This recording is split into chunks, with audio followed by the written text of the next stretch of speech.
Yeah, so we were discussing, legal structures are a very complex topic. So just in the capsule, recommending to connect with a specialist, especially because it's going to be a completely different structure for different countries. We were discussing mostly United States and popular legal structures for different entities that community places use, and so that's kind of just like licking the tip to get a little bit more familiar with some legal structures. At the same time, in no way is it a comprehensive. And in no way is it a guide to recommend that to vision holders. Yeah. Hi, Kelsey. How are you feeling? Hello. Hi. My body has been going through some things for the past days, but I am here. Okay, since you got back from the top of the mountain? Yeah, since I got back down, it's been quite the transition. Wow, yeah, what do you think that Yes. is? Is it a physical adjustment, emotional? Physical, emotional, spiritual, magical, and then it all manifested in like physically in my body. Yeah, A lot of purging type of things happening. So okay. yeah. Yeah, I hope So my energy is not super high today, but I'm here and yeah. Yeah, thank you for joining. Even feeling a little bit under the weather. I hope you're gonna feel better soon. Yeah, thank you. Yeah, it takes a moment. I would assume it was a completely different container. Yeah, girl, you're reintegrating Oh, to yeah. a little bit. Yeah. Oh yeah. Welcome back though. It's Thank nice you. nice to have you here. Happy to be here. Yeah. I also saw you jamming in the workbook, which makes me happy. I like went through it yesterday. Was making some changes in the workbook, so that's cool. Makes me happy. Hi, Laila. Hi y'all, how you doing? We're just checking in. Vibe check, emotional check. How's everybody feeling? How are you feeling? All good. Nice. Freezing Hi, in Germany. Michael. All good. Hey, you guys, nice. Full house, full house. How are you, birthday boy? Happy birthday, Oscar. What's up, you guys? Thank you so much, Ando. Hey, happy birthday. Thank you, guys. Thank you. Yeah, beautiful, beautiful day here. It was an action-packed day for us. It was like nonstop that Tuesday of my birthday. We ended with like a nice little dinner. Everyone like group hugged. It was really wonderful. Yesterday was a nice reflectory day for me. Had a slow start to the morning and just a lot of just gratefulness and things going on the good side and also on some of the challenging things going on. Today, right, as it is, the moment you release, the things like totally turn around. So like super, super happy about a bunch of things, have a lot of exciting updates coming in like the next couple of days and weeks. Super excited to see everyone here. Hi, everybody. Excited for today's topic, which is like my jam for sure. The business models, how we make a community be a thriving ecosystem, both for the humans, specifically in the space of financial abundance, right? Creating proper business models for these places that succeed and help us thrive in this matrix world that requires funds and revenue, and how we integrate that effectively, both with the humans and how the infrastructure reflects those decisions and that process. Yeah, would love to hear from everyone. How's everyone's day going? Everyone's reflections on things. Oh, did you freeze? Oh. Yeah. It's okay. Everything's frozen. Good guess frozen. Look very chic. Okay, Oh, now it's making okay, we're back. Sonia's computer froze and we're using her audio. Okay, how is it? Audio, check, everything good? Check. Okay, nice.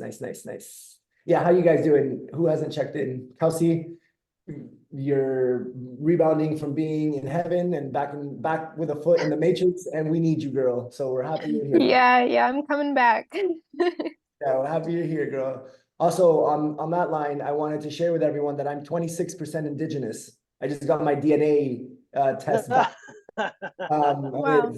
I could tell you, I could have told you that from your tail, from your hair Yeah, tail. yeah. Oscar, where were you born? In I was born Colombia?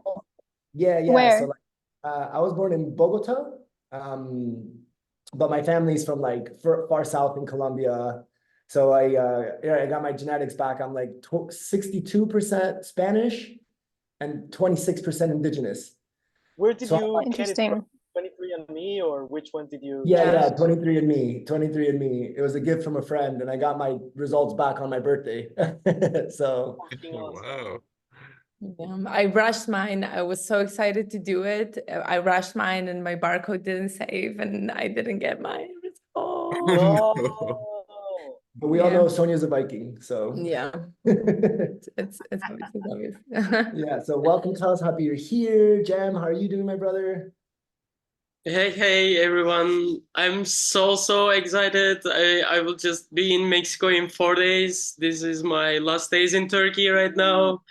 And I sold my car today, so it was a big news for me. Like I will be more relaxed in Mexico right now, so Oh, I'm first just Muy bien, start. hermano. Muy bien. Bienvenido, paisano. Nice. Nice, Yeah. congrats. Adventure time. yeah, thank Love you. that, I love that energy. Cool. Congrats, Jam. So Changes and moves, excellent. Ando, how are you? also, I was putting to practice a lot of what we've done last time that we had the session. I had to speak to a client doing a 30+ hectare development, mixed use, common land, it's the foreign investment, not trying to find it his own bearings. And it's just really nice to have all these tools around and be able to come to a better vision of what this will be and advise legally from there and be like, okay, this is what you need to do. And I'm sorry I missed it, and I'm hoping that I can make it up a little bit in the recap today. But Oh yeah. Sure. Cool. Yeah, definitely. Yeah, we were missing your expertise, Endo. I know. I charged by the hour, and That's why you didn't come, huh? You're right. You didn't get your payment. You're right. I'm not gonna give sorry, free guys. I'm advice. sorry. I would have been there, and just as a freebie, always call your attorney. If you don't have one, call me. Whenever you're like doing something, 5 minutes can save you 5 years of jail time, from taxes to any bullshit, you know. At least we can share where to hide the body and not just That's great. Okay. Michael. Yeah, hi, Mike, how are you, my brother? Hey guys, I'm feeling pumped. I just spent a bit of the morning drawing up our proposal to the river lines. So yeah, we're feeling good about it. It's feeling profesh and we like it. So yeah, I'm feeling really accomplished with that right now. Very exciting. Yeah. For I think Kelsey, you don't know what's going on. Michael has moved to a town in Canada, and there is definitely the call. There's a physical like community space there that him and his partner will be activating to create more of a community hub in an urban scape. Right, communities come in all shapes and colors and demographics and spaces. He has transitioned from a project more in the wilderness to more of this urban project, which is an awesome move to grow the human inventory of people interested in this world and in this topic, and to practice with bodies, and get that momentum going, which is awesome. Cool, Michael. Happy to hear. Viv, how are you doing? Love, happy you're here.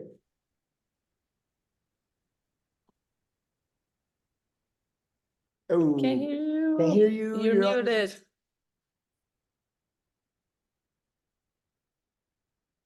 No pressure. We know your internet maybe is like here, there. If you can hear us, Okay, that's no, good. no, Great. I can. My phone just doesn't anyways, I don't want to get into the technical thing. Anyways, I have a laptop today, so I can do stuff on the Miro board. I'm so excited. Let's hope that it works. Okay, cool. Okay, very cool. Very cool. Yep. Cool. Where are you now, Vivi? Hey, I'm still in Peru. Okay, I'm still sweet. in Peru. Yeah, at this awesome project with no service, unfortunately. Yeah. I But thought I recognized other that than tree. yeah, it's a service tree.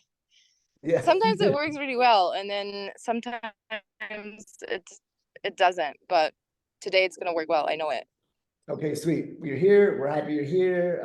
I saw a video of you like making like a mud, like a Adobe or mud thing on like this cool looking dome. Super awesome content you're sharing.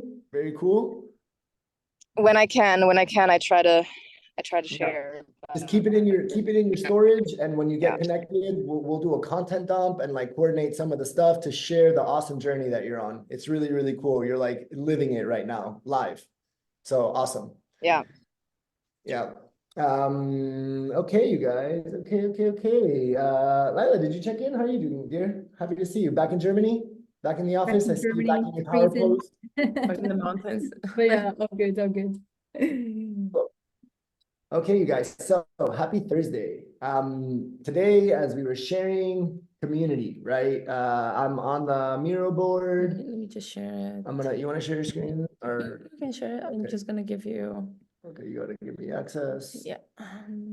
Cool, you guys, right? So this is one of the biggest things that like motivated me in entering this space, the community space, right? We can consider that one world, people creating communities. And then another world where I come from more so is the business world, right? People having an idea and doing everything that they can in their power to turn this idea into something that brings value to others so that they can exchange value via money.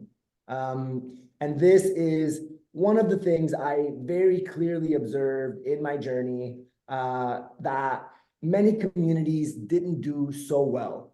That led to a lot of stress in the community. We all know that world of like financials and how financial stress can lead to stress in all other departments.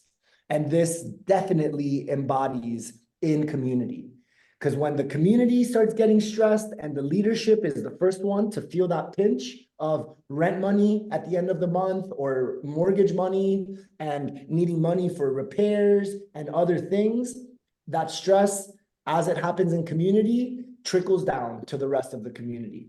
When everyone's feeling a little bit stressed about this, it really, really adds up very quickly. So obviously, one of the great solutions that we can come up with is that the community itself as an entity is creating its own value, creating, again, opportunities where they make something that is useful to others outside of the community. And when those others enter the community, they're happy to make an exchange of whatever that valuable thing is. In some communities, it's an experience. They come for an event. They come for a weekend stay, right? In other situations, it can be a product. A community can make a thing that they sell and they make an exchange for this thing.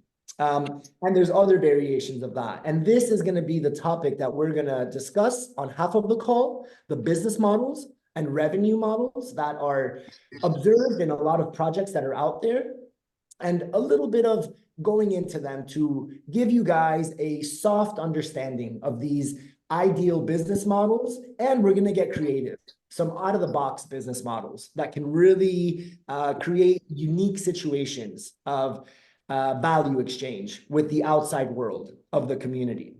And then one of the key components of the community, right, is to design around this opportunity that we find.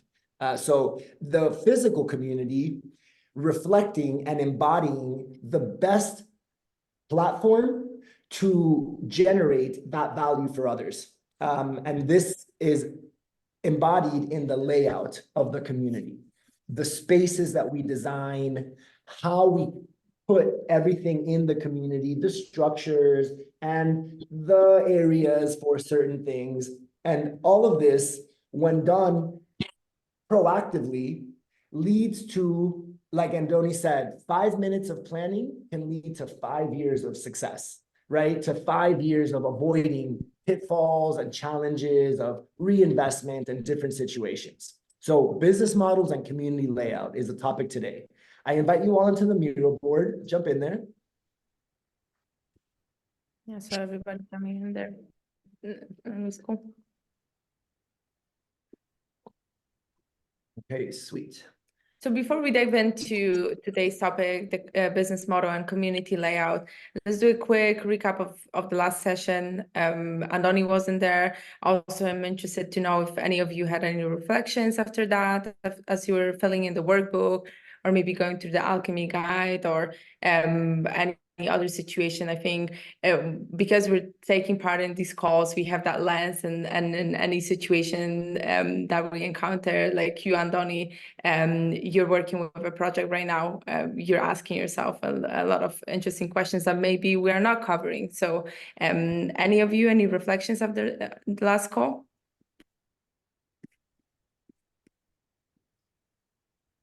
I guess one for me was I saw the video that you were also writing up the notes where everybody was placed. So that was really cool to see how you were putting that together.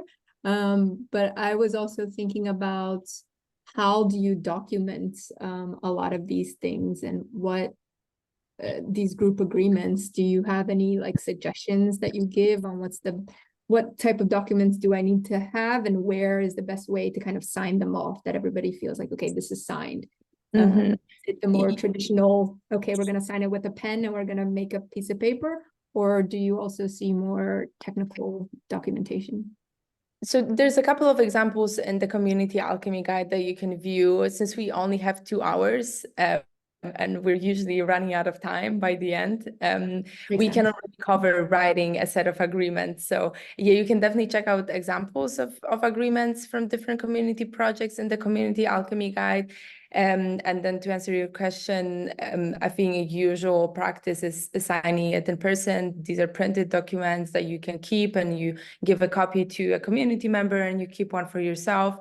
And it is also popular to document that digitally. So definitely what we discussed, I think 2 calls ago, incorporating it in the onboarding process for potential community members, and making them sign the agreement is a really important part that unfortunately a lot of projects forget about.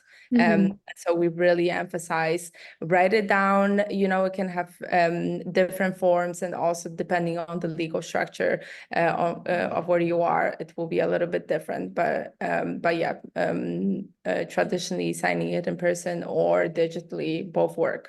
Yeah, this is one of these moments that I'm sharing that is a lesson learned in my world, right? A few years ago, an investment we made in an early stage project, agreements weren't clearly written and signed. And as things progress, memories get foggy, right? And we want to hope the best for others, but when others also get in financial pinches, for example, that memory becomes a bit selective. And when things aren't explicitly on a piece of paper with signatures, photos, and even video, right? Anything that you can do to give yourself as much proof of agreements that were made. So when that moment comes of stress and things could be selectively remembered, you go, oh, I understand this is what you remember. This is how the paper remembers it. And this is how the video remembers it of our conversation. And now we have AI transcripts that can even listen to everything and put it out. So all of these steps are definitely recommended to keep both physical copies, photos, and digital copies sent to everybody via email. So they're timestamped in a digital record. This adds in like a situation of court legalities, if it has to go there sometimes, where it very well might, and in many situations it does. We are working more on templatizing, kind of a skeleton for agreements with the main sections that you should ask. This will be based very much on the sections that are in the Alchemy guide, the things that we went through on the last call.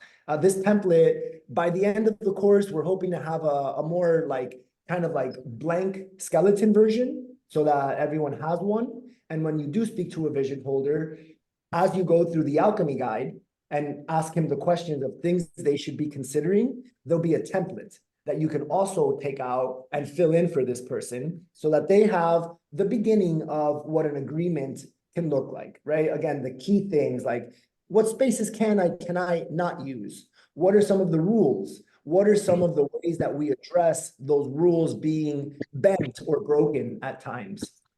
Everything through like even exit policy. How do we, in a fair way, decide when we're on good terms, okay, if something doesn't work out and we have to take a split, this is the way that we, like ahead of time when we're on, again, good terms and the feel good community vibe, okay, we agree that this feels good for all of us, right? Because fast forward a few years later and financial stress and emotional stress later, you're not in that feel good vibe and everyone is kind of defending their own, which is normal in human nature. So the written documentation and digital documentation is very key in those stressful moments. It really mitigates the risk of like clash and tension and unclarity. So definitely, yeah. Plus, I think a good practice that we recommend to communities is displaying the agreements in the visible space in different forms to remind the community members about that, because memories can get foggy even if it's written down on paper. You just forget about that. And also organize workshops. Maybe monthly, maybe annually, to review the agreements and as a collective decide if we still stand by these, if we change them, especially in moments of conflict. This is a good opportunity to review current agreements and maybe evolve them into something different. Yeah, an easy example that's come up in my mind, right, is the community that doesn't allow animal products in the public areas. This transition now in the world of like lab created meat that isn't actually from an animal, but is still meat in some way. What happens when that steps into the space and someone brings a pallet of like lab meat? What's the rule there? Having quarterly or monthly or at least semi-yearly check-ins is a good way to bring up some of these topics and address them, again, in a moment of kumbaya, we all love each other, how do we handle this? Over, I'm hungry and you're mad at me and I'm stressed and we end up fighting. So yeah, a good one to share the things publicly in public spaces. Okay, cool. Yeah, good question. Any other questions? Any other little pieces? So the recap from last session was agreements, rules, and protocols. What do we agree to? What are like yeses and hard no's? And how do we handle the things that happen over and over again in a structured process?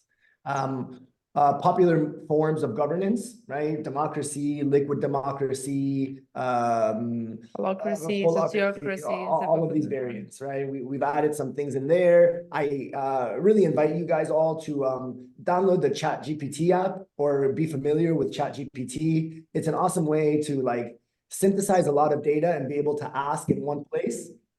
It sometimes makes things up, so you need to be mindful of that, but it's a really good starting place over clicking through 10 different websites to start like an inquiry there and then double check with other sources.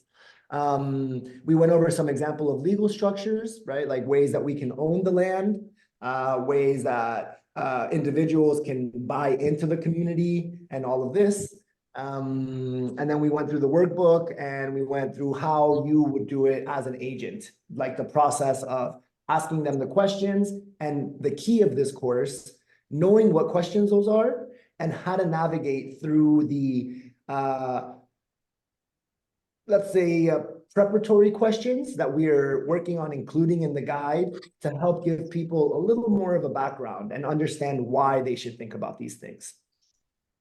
Okay. Yeah, I think one key takeaway that I would like to repeat, something that Andoni brought up as well, for the last topic specifically, it's a very technical field, both legal structure and governance. And so probably if you work with a vision holder that needs support with any of these topics, reach out to us, and we're gonna connect you with a region alchemist that can serve more professional support, especially when it comes to legal structures. Yeah, it can take 5 years to just have a 5-minute conversation with a person that really knows what they're talking about. So let's remember that it's good to research.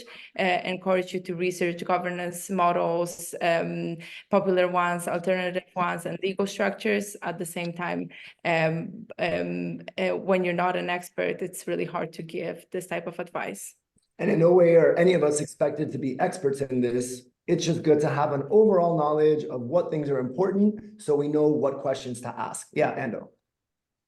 So one of the things that I have found in my line of work more recently that is super successful and very helpful in this type of topics and this type of moments when you read agreements, rules, protocols, and first of all, as I said, contact an attorney. They're the ones that usually will be able to help you. Real estate attorneys and corporate attorneys are usually the specialty that you will want to find. Corporate means that they know how a company or an entity operates and what are the rights of management against beneficiaries, and they can tell you for-profit or non-for-profit models as well. And real estate, they'll usually talk to you about ownership of land or use of land and the scope of it and how you can go about it, and whatever it is that you have in front of you, how is it taxed, how is it registered, if it's subject to being registered to your name, if it's something you can call an asset or not. But anyways, it's the first thing is if you have an attorney, contact him in those early stages of figuring it out before you actually play it out. But if you don't, and this is like under your own risk, but I have found the ChatGPT in particular to be a really, really, really good like hot question, hot seat kind of attorney, you know? Like if you have no idea, you're about to sign something or you're about to bring someone in or pitch in or do something like last minute and you cannot get a hold of an attorney that kind of gets your vision and understands your process, write that question in as much detail as you can and make a prompt out of it saying acting as an expert real estate or corporate attorney from whichever country that land or that community is based off, and draft an agreement for the following. And then you put whatever it is that you have agreed on or that you want to pitch about or what your community is about. And that to me is one of the best and newest tools that we have at our disposal that really helps you clear out a lot of the fog for this type of things. And what is the result? So regardless, unless you're running like a criminal enterprise or unless you want to like avoid absolute taxation and identification by a sovereign government, you probably want to have some sort of acknowledgement of your community and the rules around it.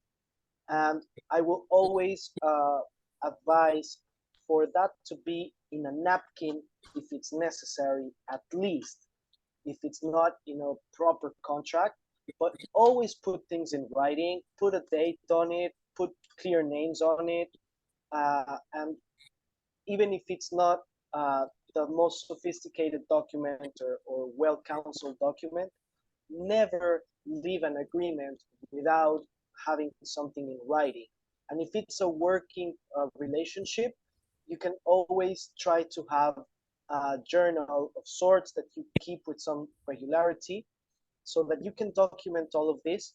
And whenever there is any trouble further down the line, you always have something documented that you can refer to, even if it's a napkin, because it's always better to have a napkin than to have nothing at all.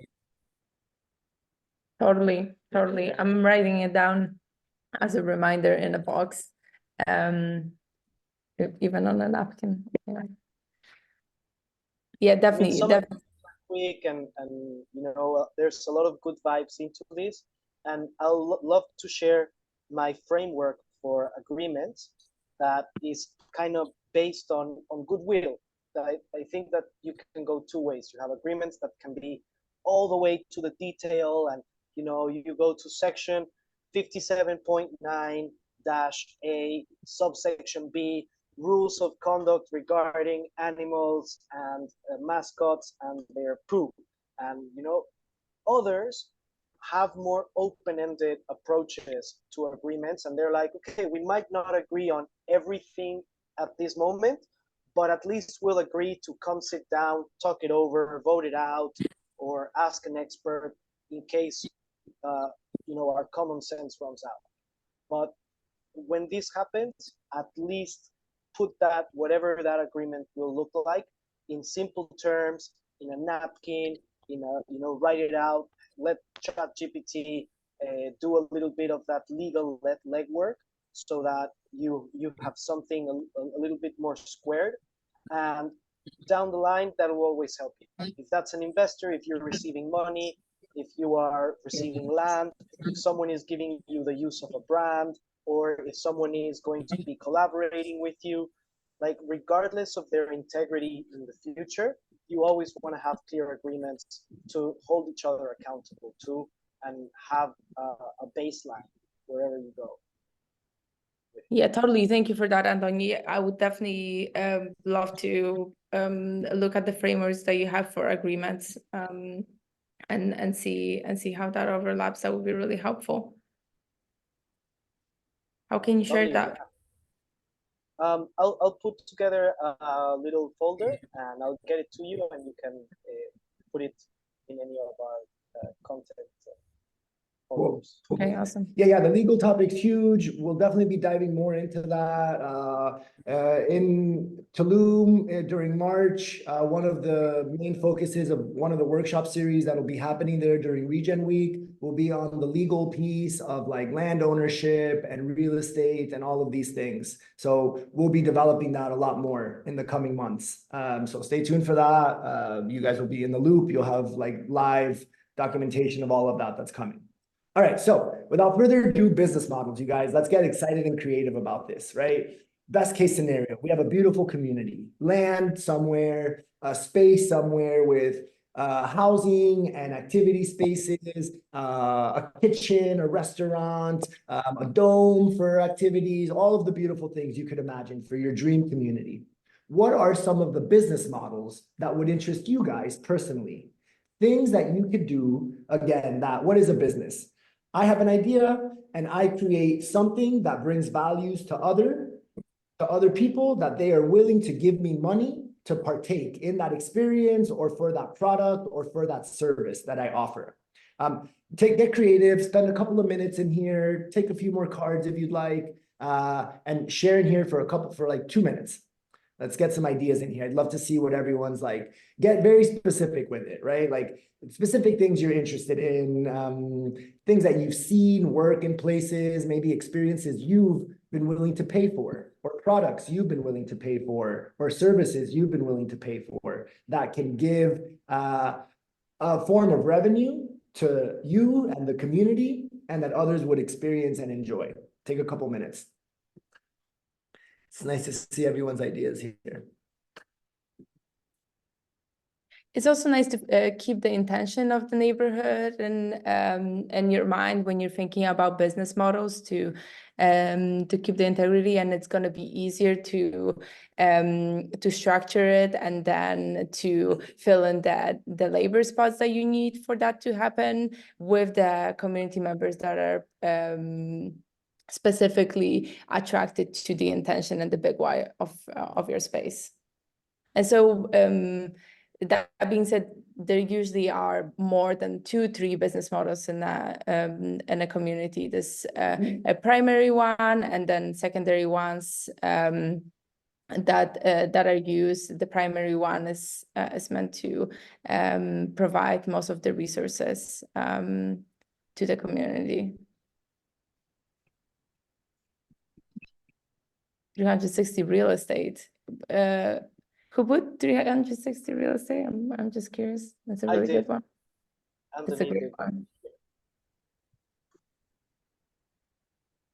And it's just to say that the real estate is not only one-dimensional, but that there are many ways that you can make real estate business models around land projects.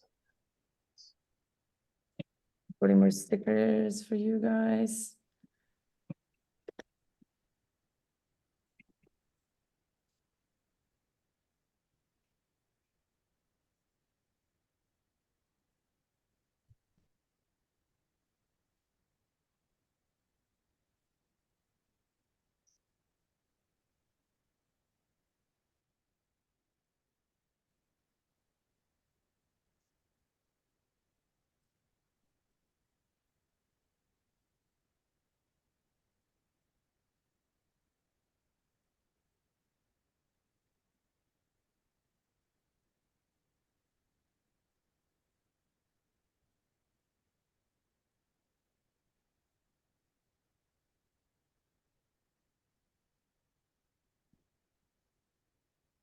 Very nice.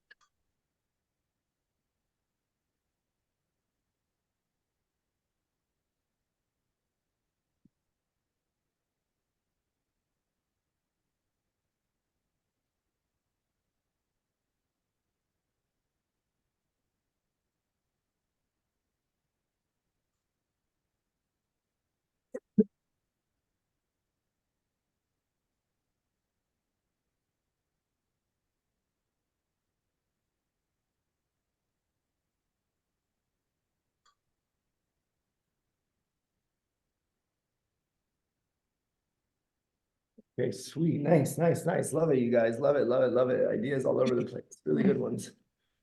Education, fundraising.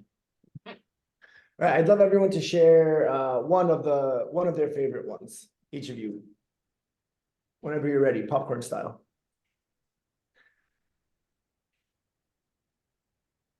I got one that really sticks out to me nowadays, which is for content. I think that we can give a lot of credit to projects that can now monetize through sharing their journey, sharing the space.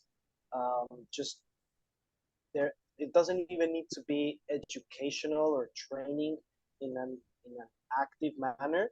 It can just be like a channel where you show everybody how you're shoveling compost one day or how you're looking at the land, and that's monetizable. It's minimal effort, kind of maximum output type of business model. And sometimes people don't know it. I've been in amazing projects that something's not being done right when everybody's saying, God, we should have recorded that meeting, or this is like Netflix level documentary type of project and stuff. And you always want to kind of have that and have a way to document it, monetize it, and be part of your business model in some form. And you do it from the early stages. You don't need a lot of production. You can start with a cell phone and kind of like build up from there. But it's really interesting to see those type of business models come up, and they're really resilient. They're really low maintenance until and unless you go with a bigger production. Definitely, we're living in a digital world, right? There's a saying that like data is the new oil, and content is data. Content is information that, when done right, is very easy to leverage, right? From as simple as a YouTube channel that gets enough followers and views, to something like a course that you can sell, right? You record once, you put it behind a paywall, and charge $10 for the content to learn how we managed our compost at our community. And as people are stepping into these worlds, they're really thirsty for knowledge and data. So cool. Yeah, content creation. Definitely a great one. Who else? One that specifically excites you. I want to add something to the content. I think it's a power of the days that we live in now. And sometimes you can make a model that seems to be not financially sustainable, really profitable by creating educational content and just entertainment content. With the idea of animal sanctuaries, it seems like a well without a bottom when it comes to putting money. At the same time, there's a lot of really cool organizations that do that by creating content and posting it on different channels and also receiving funds from that. So Yeah, content you is know a game. what? Check this out. I saw this one the other day.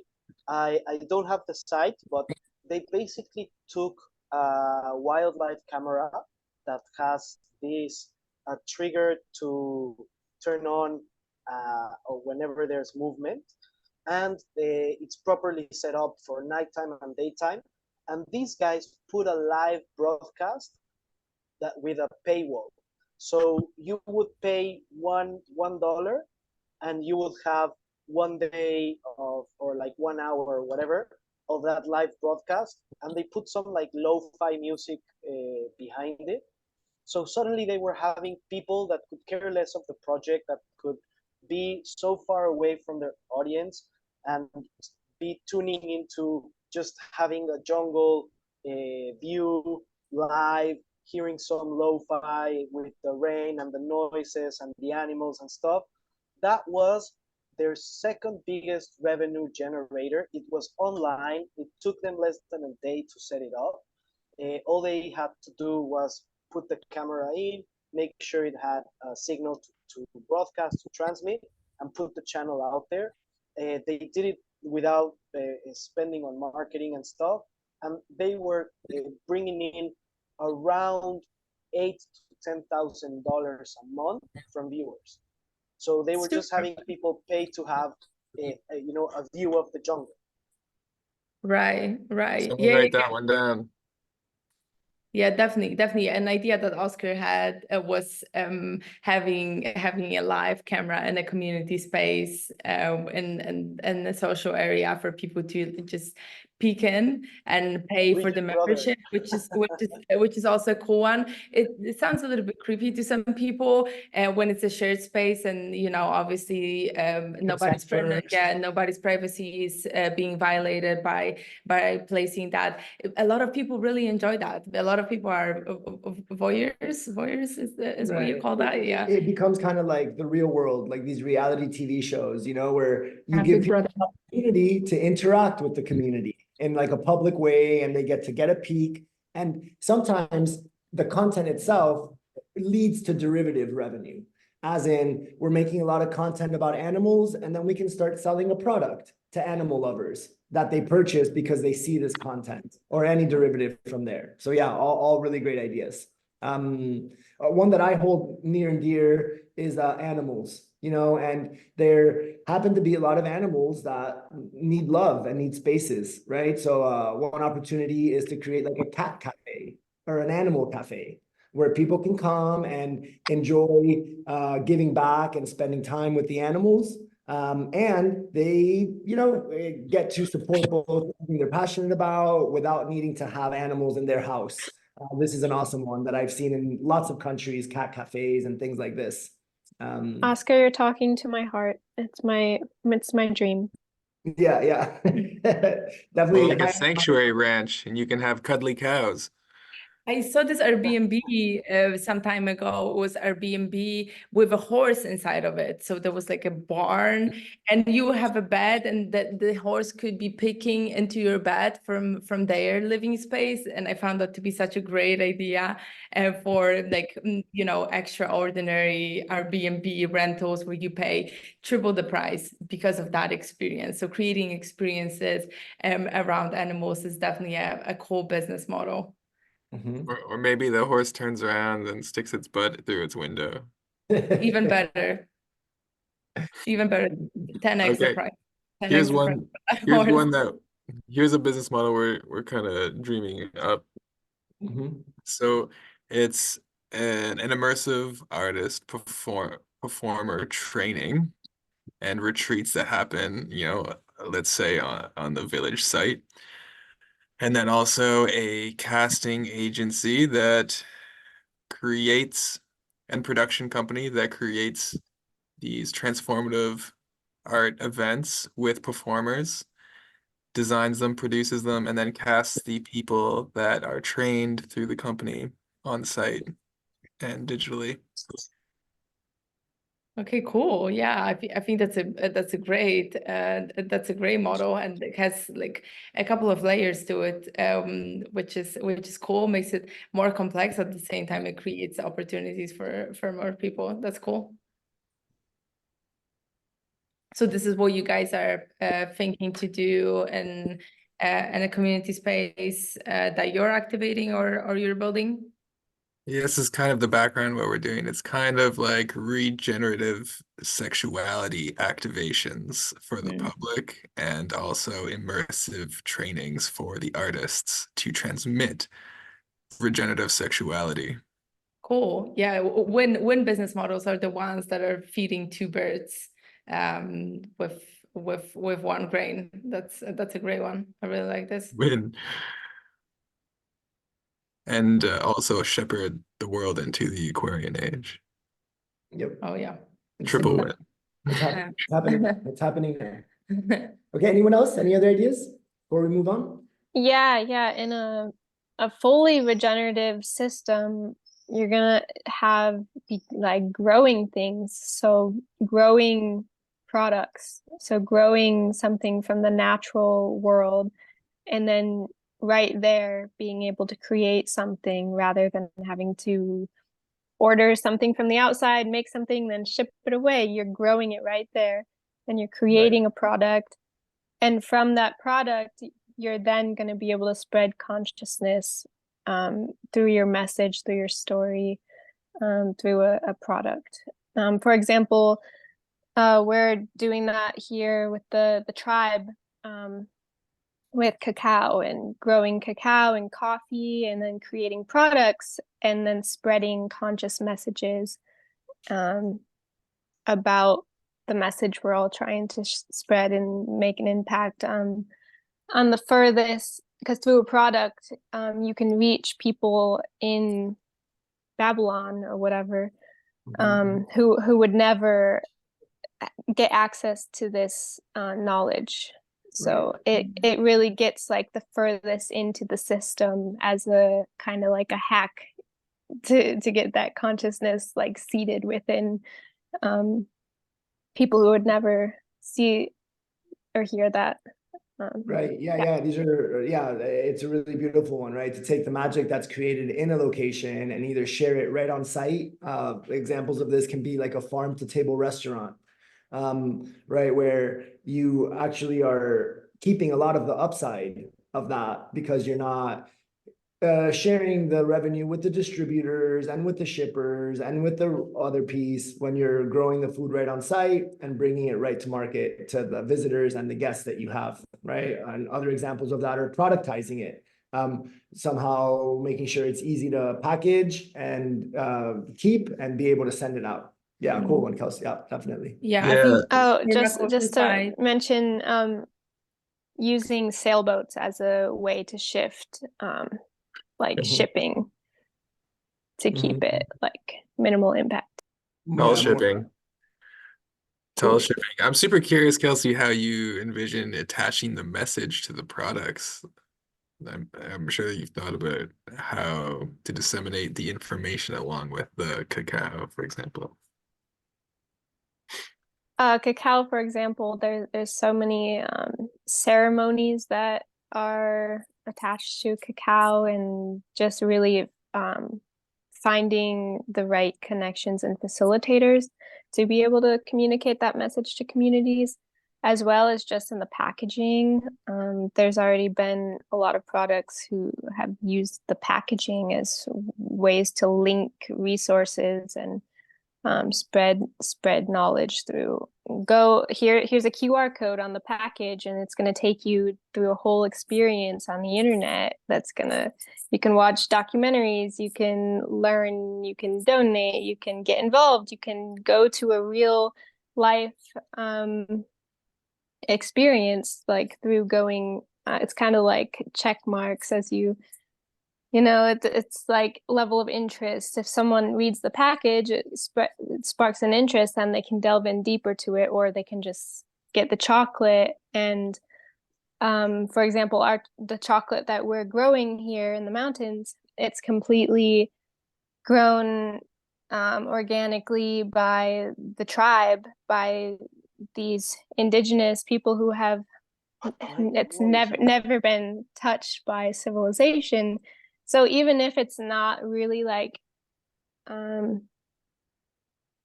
affecting them in a conscious way, they're still getting the best, absolute purest product that's going to affect their body, which is like a whole cycle of, you know, of sharing that magic. Definitely, definitely. Right, and so as you described that, you know, there are a lot of components that come into doing that, right? From actually growing the cacao bean or whatever product you're bringing, and creating that chain to get it to the consumer, to create that exchange. And so a lot of these things are what we're reminding everyone that it's good to think about this beforehand, right? Because that's a whole chain that needs to be created and designed. And this is why we want to consider the business model early. While we're also building our space physically is part of the chain that we'll discuss in the next step. Also having in mind the entrepreneurial spirit and mindset to design these things, right? To capture the content. So the QR code goes to something that adds to a YouTube channel, or having the infrastructure digitally set up to share the product and exchange the product and then ship the product, right? A whole thing that needs to be considered, that we really, really emphasize for a successful community to explore business models, not just, I have a community and people are living here, let's figure it out. Cool. Okay, anyone else? We're gonna move on.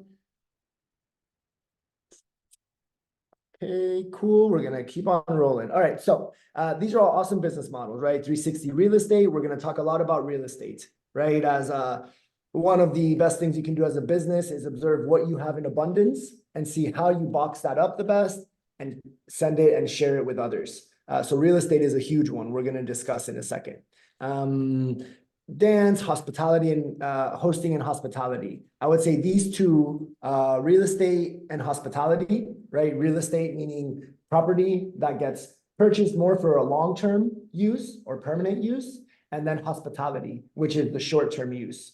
These are the two words that we describe regenerative neighborhoods as being a regenerative neighborhood experience, where people are just coming for a short-term, nothing permanent, and a regenerative neighborhood, which is people are coming and creating a long-term life there on property, at their home, and however that is. We're going to explore that in the next step. Ceremonies, yes. Events, corporate offsites, yes. Giving people a taste that live in the city or live in more in the matrix world to come to one of these more unique living experiences and immerse themselves. Tokens, right? Tokenizing, generating revenue from actually creating an economy at this place. It's a really powerful one that's starting to pick up now, you know, with the advent of crypto and everyone being able to create their own economy, right? When you're the bank and you own the economy, you get to generate some revenue from that as well. It's a powerful one. Okay, cool. Yeah, content, funding, all of this, beautiful. All right, so we're gonna keep on rolling. If you guys click number 4, it's gonna take you to the Alchemy guide, which I'm clicking into here. Every class, every one of these calls, we're going to go over the Alchemy guide just so you guys get a bit more familiar with the documentation, right? Again, this is your textbook.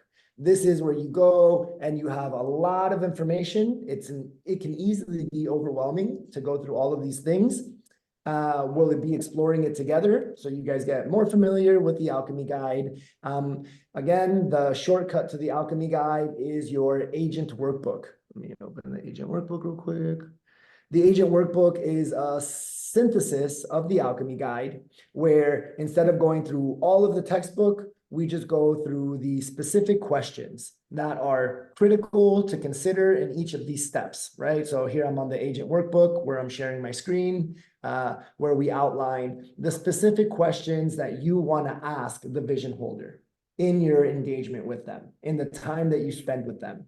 These are the very important questions that they should have answers to. When potential community members are getting to know a project, these are the things that help them assess the unknown of getting involved with the project.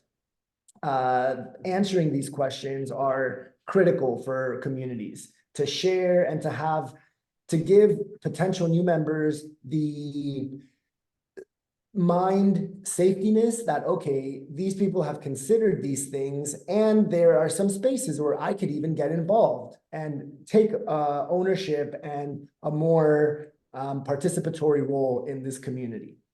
So in here we have the first question, which is business model. We just shared a few business models, right? We've listed a few here of the main ones. There's a lot more that are in here, right? I would say hospitality is number one, which we're going to explore deeply in the next little square. Hospitality. There's events, gastronomy, food production, product services, and others. These are kind of the major ones. If the vision holder doesn't even have that on their mind, they're just thinking about building homes and getting people to come live in their homes, it's a really good gap for us to help them fill. For this, we go to the Alchemy guide, right? When you click here, business models, this will take you, we haven't changed that link yet, but we will. This will take you to the corresponding agent workbook. Here, let's replace this one. Yeah, we edited the workbook recently and changed a few links, so we're editing them as we go. Okay, so here you go. When you click here, it brings you directly to the corresponding section you need to be in. Plan your business model and community layout. In here, there is a lot of background information. You guys read that, get familiar with it. It gives you a bit of information so you can feel more confident in your knowledge about the topic. And it can also help you guide the vision holder who should be reading this themselves in the ideal world. And some very motivated entrepreneurs will, community vision holders will. Others are really seeking the support of someone to hold that weight for them and give them the summary and synthesis. And this becomes our value that we bring to communities, that we get to generate revenue as agents in this exchange. So this guide is for that. Again, we've outlined the key moments and key things where we now go in a little bit more and describe some of these business models and give them tangible ways of how do you do real estate? Well, you sell lots or houses. How do you do hospitality? Short-term and long-term rentals. How do you do space rentals? Co-work spaces, event spaces. This is where the corporate retreat section would be. Foods and goods, examples in here for you to read through, get some information about it, and then we even dive a little deeper into some of the main ones. Okay, cool. So we are going to go to the next exercise. Yeah, we're going to talk a little bit more about two very popular and profitable business models that we usually recommend for community spaces. Oscar mentioned that this hospitality and real estate. Some of the places will not offer real estate, therefore they are only regenerative neighborhood experiences, which is a great business model as well. Usually we suggest a hybrid of the two in order to keep the ratio of the short-term, mid-term community members and the permanent community members, which call the community their home. It's really important, and it changes the energy of the community and the culture very much. These two, you can think of many different amenities to support hospitality and real estate. It's really custom really custom, and so you can put a hotel for hospitality, glamping tents, co-living house. You can think of many. Ideally, you do have many options to facilitate that business model. So this is a really really profitable one. And then you have secondary amenities like restaurants, markets, community house to keep the community entertained, like parking. a clubhouse, right? Like a clubhouse. Right. And we have the layout suggestions. So this is where now we start talking about this chapter in its entirety.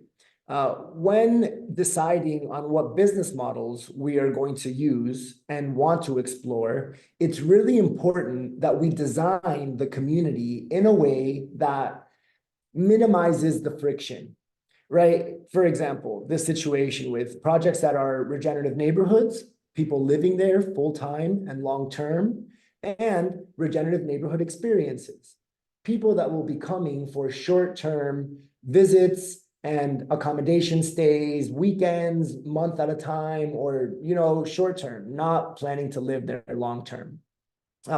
In lots of projects, specifically one in Costa Rica we visited called Florestral, really probably one of the best examples I've seen of a place that has a big piece of land, and on the outskirts of the land are the long-term houses where people are buying lots and building their homes that they use permanently or semi-permanently, right? Some of these users, oh, it's a Florestral, Flor. I'm just gonna post We'll it in share it. the Yeah, chat. yeah, we'll post it. We'll post it. Yeah, really beautiful example. Again, they had people living there long term as community members, and in the center of the community, which was the more active social area, there were cabanas, short-term cabanas and glamping tents and spaces where short-term guests could come and spend time and get the community experience while also sharing space with more of the long-term community members. The design here is really important.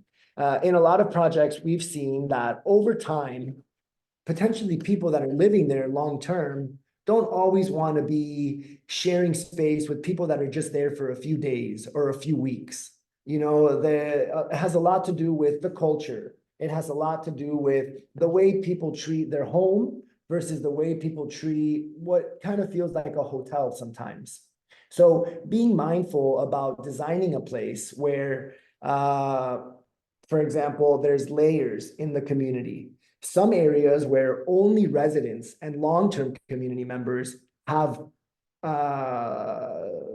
let's say, it's designated only for long-term community members.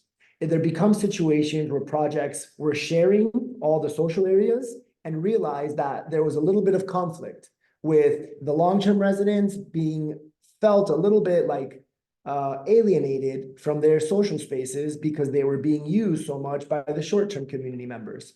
In these cases, they were smart to designate one community house, a clubhouse, for only the long-term residents.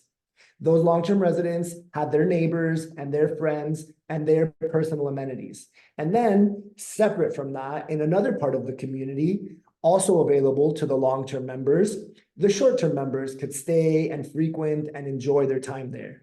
So having a separation between long-term community members and short-term community members most of the time is really important to design. It's very easy, again, that our long-term members who are really the flag holders, the people holding the space and keeping the space operating and alive, can feel like they want their own space. So this is why it's really important to define both what are the business models we want to have and how we will design our community accordingly. So this is where we step now into the topic of layout for the community. Again, this is a whole, right? This could be its own course, its own 10-week course and beyond. We are here to explain some of the major points that we have observed so far in our journey of meeting projects around the world and understanding things that brought them a lot of success and things that brought them a bit of tension in the places, and measuring twice and only cutting once later on, right? It becomes a lot more expensive when you design a place and a year later realize, ooh, we have to build something else in another part of the community. Once the sustainable systems have been laid out and the food garden has been laid out, it becomes more challenging.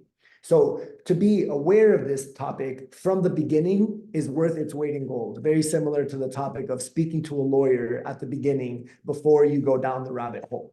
And so this is, I would say, the biggest takeaway of this topic, that we want to have these ideas in mind before, right? This is why we've done this guide sequentially of first defining the business models and identifying where we want to go. Again, everything changes, right? Based on community members that arrive and businesses that could come up and become an idea. We do our best to define some of the key ones, which in our experience are definitely real estate and hospitality. Again, depending on if you want your community to be for long-term people, mostly long-term people, or also a 50-50 split between short-term people and long-term people. Some communities even going the other way and doing mostly for short-term guests, where it's more of a retreat style space, and there's a few accommodations where the long-term community members are living and holding their space, but really in service to the short-term community space. These communities end up being a bit smaller in size, right? It's not everyone is a long-term community member. They are more catering as a hospitality business while still living in their niche community of 10 to 20 people, depending on the size of the property, of course. At the same time, I think there's a lot of properties that already exist, and a lot of vision holders step to already existing infrastructure, and so it's good to keep a flexibility when it comes to the dream community and the idea that we have when we have no land, and then we step into the land, and maybe we want to repurpose certain infrastructure, or maybe we want to build on top of that, or use something that is that had a certain goal in the past, and go in that direction. At the same token, it's looking at the land that you have and thinking about permaculture and selling products and farm to table restaurant when you don't really have fertile land. What do you do with that situation? And so it is thinking about business models beforehand, at the same time still being flexible and adjusting to the land that is sometimes given to you, or maybe you have a good opportunity to purchase already existing infrastructure. So it's good to keep that flexibility in mind, and there's a lot of things and a lot of guides how you can repurpose spaces. So yeah, I think it goes both ways. Initially, we were planning starting with community layout and then designing business models. This order is definitely more intuitive and also saves you a lot of energy in the future as you start with something that keeps your community afloat, which is the financial sustainability. At the same time, it can be reversed, and so again, flexibility. So these are kind of the three layers that you want to go through as you start this thought process. And again, share this thought process with a vision holder. Ideally, vision holders have something in mind. Most of them will have the play for real estate, right? We bought a lot of land and we want awesome neighbors. Great. That's an initial start. Let's dive into that one a little bit. So real estate. We bought land. We need to obviously, what are the amenities? What are the structures that we're going to need? Obviously, we'll need homes. Obviously, we'll need roads, and we'll need water and energy systems and food systems if the space allows for it. The next thing after physical infrastructure is the layout. How will we place all of these things, right? It becomes like The Sims. Okay, we know we're going to need 5 homes and some roads and a school and a garden and a kitchen. Great. That's the first phase, identifying what we want to do and what we need to build. Then we describe the layout scenario, right? Very important. Where will we place all of these things? Having in mind, not just designing with one business model in mind, but the other auxiliary business models is really important. And this is, I think, the key component of this section. So laying things out. Where will we put the homes that are long-term homes compared to short-term homes? Compared to event space, right? If we put the event space right next to the long-term homes and there's a party every other weekend, the residents could be flustered by this, and it happens pretty often. The property we were just in Mexico over the summer, over the spring, they were on a big lake, on a cenote. So the event space was on the water and the residencies were on the other side of the water. Of course, the sound carries, right? There's nothing in the middle. So even with very little noise, the residents on the other side, because most of the properties were open air, just with mosquito nets, really carried. And it became a challenge in certain points. So potentially setting up an event space a little bit deeper in the jungle, further away from this, is something we really need to consider, both for the peace of mind of the long-term guests, the fulfillment of the short-term guests, and how we lay out all of the things that we need to lay out. So infrastructure, business model first, then the infrastructure that we need after that. Then how do we place all of these things? And the last piece that you really need to consider is, how will these things be operated, right? Who will be managing the spaces? Who will be helping sell and market the land to different people, right? So these are kind of like the steps that you want to follow in the thought process with the vision holder. Again, guiding him through or her through asking these questions. So at the very least, they have it on their mind. And we start giving them tools to help identify these things.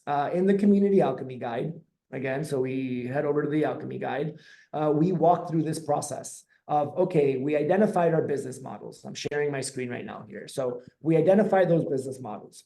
From identifying the business models, we're going to start now talking about what are some of the infrastructure pieces that we need, right? That's the second step. Then we go into the design lens. How are we going to design these spaces? We have to consider here privacy of the individual versus the commune. Also, the design of nature. How will nature be involved, right? Taking nature as one of the stakeholders in our space. It can be in the natural, more jungle, rustic area, or also in the urban scape. How will we deal with the people that live around us, right? And at your project, Michael, how are the neighbors? What's the situation there with the neighbors? Zoning laws you also have to consider in a lot of these projects, and what you can and cannot do. So a lot of things, again, it's tons of stuff. We are here to become aware of these topics, right? And know what questions are key to bring up to these individuals designing their spaces. This is a beautiful graph that describes, from a permaculture point of view, the zones that we need to consider, right? Where the people live, and zone 0 is the house or the settlement where they are. From there, we start going to the more frequently visited areas, right? The kitchens, the gardens. We keep going further and further in zones, the areas and how densely populated these areas are. It's a good practice to do this for each of the structures that we will be putting into a place, either individually or as clusters of structures. You know, like if all the homes are in one area, they'll have their own zone map. And then the event space will have its own zone map. And sometimes if the zone for the housing, where it should be more quiet and like less dense, overlaps with an event space where it's going to be very dense, you can see that there could be a conflict of interest there, where someone expecting to have their nature walk or be in the back suntanning nude, for example, this is something that's come up in some communities. There's a direct line of sight with the pathway going to the dance shala. And this can be a topic, you know, that comes up more frequently than you'd expect. So this is why we have started putting all of this into this process, to understand those spaces and honor the spaces and think ahead of time, right? Because one of these houses could just be no longer useful for a family raising their kids, when right next door to it, there's the kitchen and the community kitchen where people line up for food every day. It becomes not so pleasant anymore. So a lot of things to consider here. We go through the zone of individuals. We'll go through this. We invite you guys to go through this in more details. Again, feel free to highlight anything and leave a comment, and it will help others see questions that everyone's asking. And we will be adding more of the topics of questions people have in their mind to the guide to make this more in-depth and more functional to answer the questions that need to be answered. Okay, so as we continue going through the guide, right, we touch about integrated zones, right? Places where there should be connectivity between the individuals. Places where it'll be very dense, like more the center of the community versus more the outside of the community. Okay, right, spaces being designed for interactivity, taking a lot of the main topics into account, right? How the community engages, topics of safety and well-being, right? In the example with the family and children, if there's a bunch of strangers walking by all the time, this could be unsettling for a family. So a lot of things that we, at the very least, want to pose this question to our clients. We want to pose this question as they're ideating what they want to design. Okay. So then we enter the space of community layout basics, right? What are the basics of things that we need to do in here? How do we manage the size of our land versus the size of our community, right? It's an important question. It's usually based on the density. How often will people be in that area? And how much space do certain people require for their living standards or for their experience in the space? Let's see.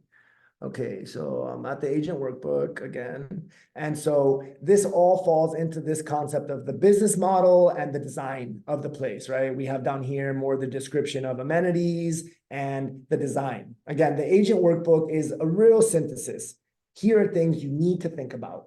To design and answer these questions effectively, the vision holders really need to be familiar with each one of these topics. It's a topic that you would host a workshop with this vision holder to walk him through the guide. Just like we're walking you guys through this guide, I'm imagining each and every one of you with your community in your mind and me sharing a lot of the topics that you guys need to consider for your design, for your business models, and for your layout. All right, so let's see, another one of these that's really important, right? In the guide, again, I want to just familiarize you guys with the topics in here, right? So after we discuss this about the layout, then we start discussing, okay, well, how are the activities and what's the culture of this place? Will we have a co-work space where we want people to interact and engage regularly? Will we have an education area? Where will the events be? Where will the rituals be? The more private and intimate ceremonies of the community. We define a lot of the community areas, right? These are now things for guests and public, compared to more the community areas and then the permanent residents, right? This is where you see these zones kind of blending together. People coming for short-term is the first one. Shared areas between the short-term and the long-term residents, because a lot of us do want to engage with more than just our 25 neighbors. We love the throughput. It, to me, is one of the best parts of a community, that you get the intimacy of a really close network of neighbors, and with a proper guest design and activities, you also get the feeling of a metropolis, of a city. Let's say if every week or every 2 weeks, there's a group of people coming to do the experience, you get to meet new people. People aligned with nature, people aligned with whatever your community is offering. You get to meet more of these people and you get the best of both worlds. Both the intimacy of a close fiber of humans around you and a throughput of individuals that you get to meet and become friends with and grow more relationships with. Okay, let's see. Community structures, we discussed like what are the important infrastructure pieces that we'll need, right? Shelter, first homes, kitchens, food, bathrooms, right? Sanitation and things like this. And we also explored things like health and safety, and also roads, right? This is a big one that gets overlooked a lot of the times. We've been engaging with an awesome architect who his specialty is to design structures in a way that he draws lines out of each one of the buildings, like where the door is and where the windows are, and where these lines intersect, you realize very quickly where people will be engaging most often. Sometimes it's as easy as putting the door on the other side of the building and running the path over the top instead of around the front, to create more privacy on one side and more engagement on the other side. So these are all really awesome activities that when you dive more into the design of a place, which is a piece of what we're doing now as Regen Tribe, starting to design sample buildings and sample structures for communities, for small communities of less than 50, middle-sized communities of 50 to 150, and then bigger communities of hundreds. And having templates that showcase best practices of layout and amenities to create a holistic space. And this is a lot of the time what vision holders are seeking. A bit of a template, just like the question you had, Lila, about the agreements, right? Templates that help them not have to do it from scratch and start from zero, because that's always a challenge. Okay, so that was structures. All right, so hospitality, real estate. Okay, so we're going to discuss next, we're going to have a little ideating session after our bio break, where we discuss business models and the amenities and layouts, right? Now that you understand and have been exposed to that process of defining our business, what are the buildings we need, what is the way we're going to lay it out, and who will be operating the spaces, kind of a little interactive exercise with us. We're going to take a little break, you guys, take a bio break, take like 4 or 5 minutes. It's 12:21 right now. All right, Jem, thank you for joining. We're recording the session and we're going to be posting everything on our YouTube channel, and it'll be linked to the agent group on the Tribes platform. Reminder, you guys, get in the Tribes platform, comment things that you learned. That's going to be one of the assignments this week. Something that you learned that got you excited. Maybe share about one of your business models in the Hive channel, like business models. All right, bio break. Hit it, you guys, and we'll be back in a couple of minutes.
Even in my life, I will always find in my life. I ain't never been scared, even through my tears. I will always get in my life.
Hello, hello.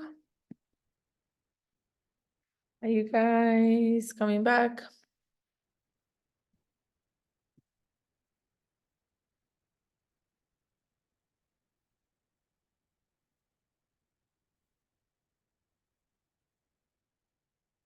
How are you feeling? Do you need a couple more minutes?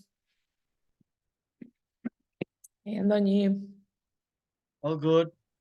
I'm back. How's the baby doing? Oh, he's amazing. We're taking him to his first sound bath, to his first Oh, sound really? ceremony today after class, Wow. after the session. Wow. That's great. Holistic baby. Yeah. Get that healing journey. Kick it off. Yeah, before he even gets any wounds, no? Yeah, right. You're right. Yeah, I really enjoy sound baths. I I can know, remember the last time. I love it, and it's been so long, at least as long as I've been here in England, and we found somebody, a friend of a friend, and we're giving it a try today, so it's gonna be nice. Yeah, it's gonna be beautiful. Wow, babies. The future. The future in your hands, Antonio. I know, quite literally. Yeah, definitely. No pressure, no pressure. No, but that's why we do what we do. That's why we're here. Yeah, exactly, exactly. It's a village, so you're part of it. Yeah. Hello, Kelsey. Are you guys back? Should we kick off? Do you need a couple more minutes?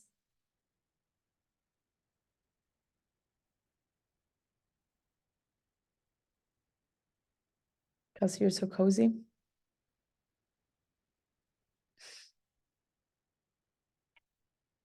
You look like a little wrapped potato. A little wrapped potato. I like that. Okay, Not guys. not feeling too hot right now. Not feeling too hot. Yeah.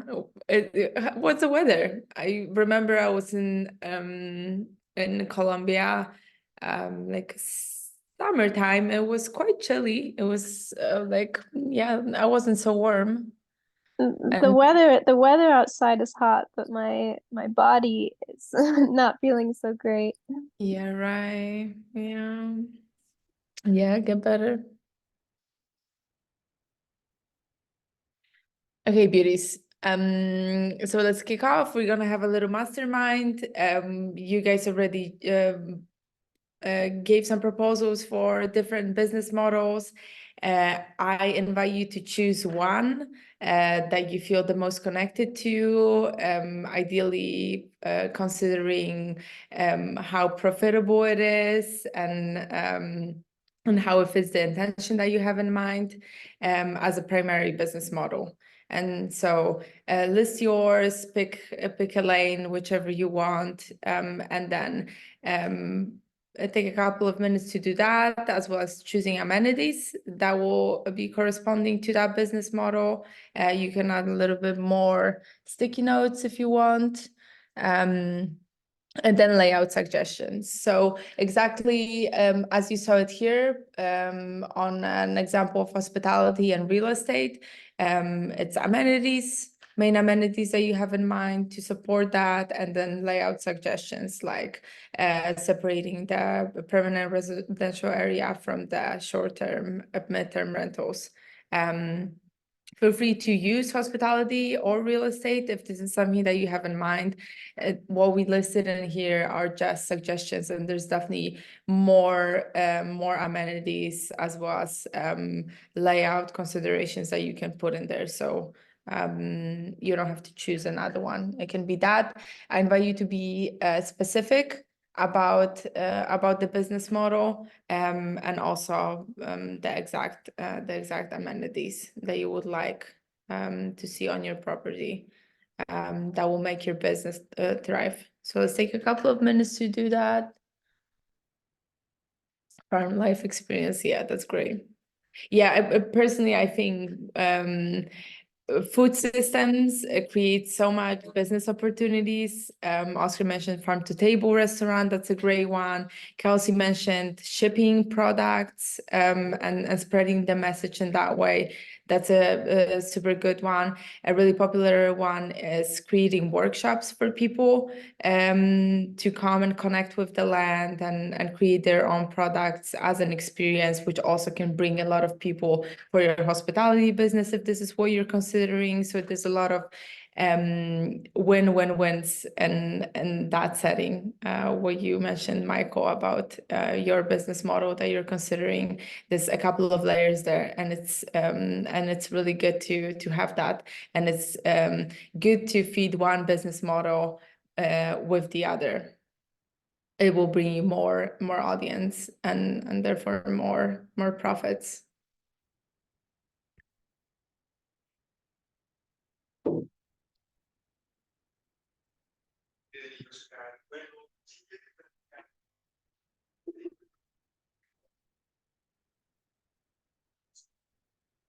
Yeah, right, Vivi. Tiny houses, glamping, that's a really good one.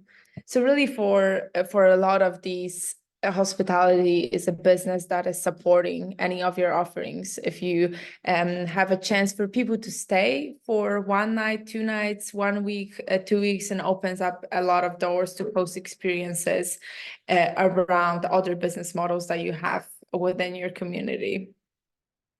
I think one that I'm really fond of and seeing it in different shades now, especially in the place that we're in, Vitalia, which is aiming to be a district within Prospera. Their main business model is equity split from startups that are. Ooh, just some changes in the. Okay, somebody's going wild on the mirror board.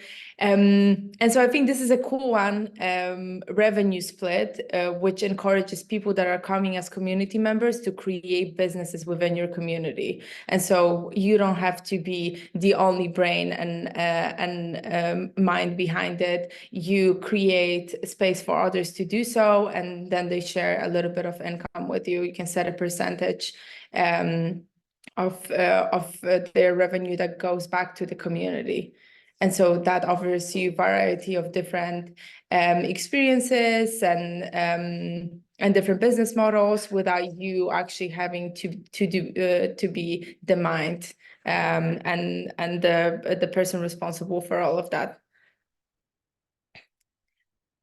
And it's a cool secondary business model to have. And so this is also something to consider in the holistic view when you're recruiting people. If this is something that you would like, if you want to have a revenue split from different businesses within the community, then probably your lens would be, okay, I'm looking for these specific roles and this specific business people that will come into my community and do that.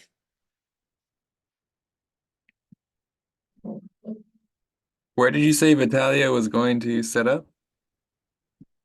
Their main business model that they're planning, right? Vitalia is not really a live permanent project yet. Right now, this is functioning as a pop-up city, extending to 3 months. But the main intention is to start a district within a special economic zone, Prospera and Honduras. And so their main business model will be to have revenue split from different businesses that open within Vitalia's ecosystem. So main intention of the community is longevity.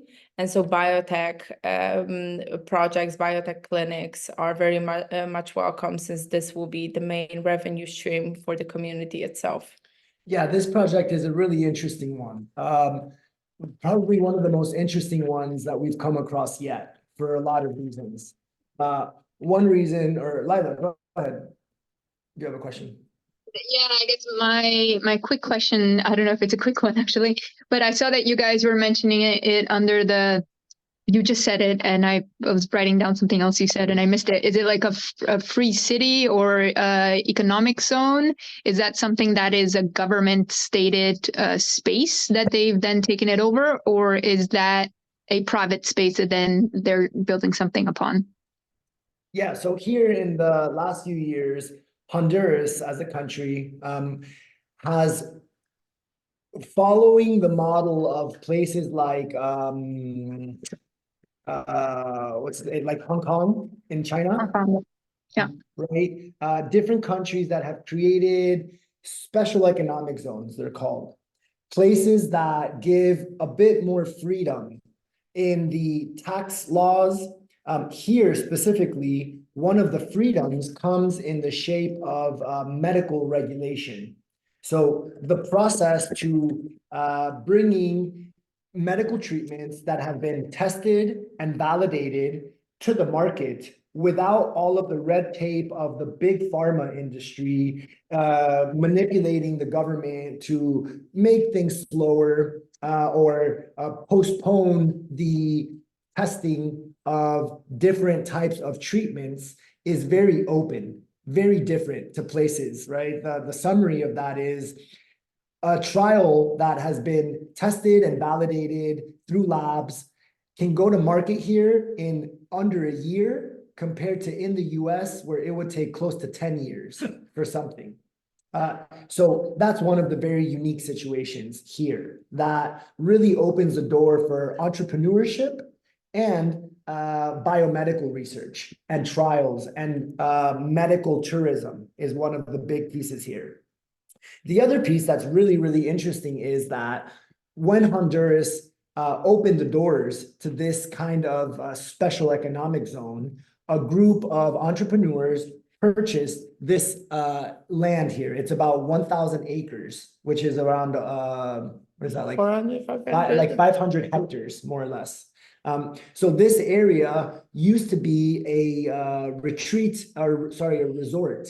There's a bunch of houses. We're staying in one of these houses. There are other spaces like hotels and other amenities like a golf course and a big clubhouse that are pretty much empty, right? In the most busy time of the year, their busy season, they're like at 20% capacity. So it's an interesting situation where a group of a digital community who are people interested in advancing longevity treatments, things that address aging in different ways. Okay, Ando, we'll talk soon. Thank you for joining, brother. Catch the video at the end, ask any questions, please. Drop questions in the agent group on tribes. We want to get a little more action going on in there. Comment on the Alchemy guide. We'll talk soon. So yeah, the unique situation here is a lot of projects face this cold start problem where they find land and then they have to attract individuals to join the community. This is what's happening with the physical location, Prospera, who purchased this land in the special economic zone area. So the cool situation here is the group that we are connected with, called Vitalia, is a group of digital humans, digital nomads, entrepreneurs, all working in this space of longevity and general entrepreneurship of startups, software startups, tech startups. This physical location who needs people has now connected with a digital group of people that needs a physical location. And this has created a really huge opportunity to explore some of these business models that in other places wouldn't be realistic, you know, like really advancing biotech companies and software companies focused around that area. So here, the process has been really expedited, where a group of 200 people were able to descend on this physical location and create a pop-up city, right? A startup city is the next step of this. The business models at this moment here are focused on getting a piece of land right on the property that already is in process of creating a residency space for, I think, about 80 individuals to catalyze this process of a community being created here, not having to focus on legal matters and jurisdiction and zoning matters, because that's been figured out by the physical location already. So this digital community is now focused on ideating and implementing certain business models that could benefit the growth of this community. A definitely high focus is on the biomedical and biotech space, right? That, like we discussed in the first exercise, is one of their key business models. Creating a sense of venture capital and specifically accelerator incubator business model, where people will come here to work on those projects that can be brought to market much sooner, right? They're struggling in the US, in Europe, to take their products into use and into like distribution. Coming here and setting up their businesses here creates a really great opportunity for both worlds to win. The physical place to attract people, and then the business model that's being added to this physical place, which is to help accelerate and incubate a lot of these projects. The business model in this case would be, okay, we give you the space and we help you with the legal piece, and however your business does, we get a portion, a percentage of that business as like a Y Combinator, or when you go to like a business accelerator program where you get coaches and marketing support and business support to take your business to the next level. The next piece that is very, very interesting in this location is creating long-term housing for people. This is an initiative from the physical location Prospera, where they are now seeing that there is an influx of people arriving and needing accommodation and homes. So the next business model that will be explored here is real estate. Creating the infrastructure and the process to allow individuals who are interested in coming here and making this home to happen, not in 4 to 5 years, but in 1 to 2 years.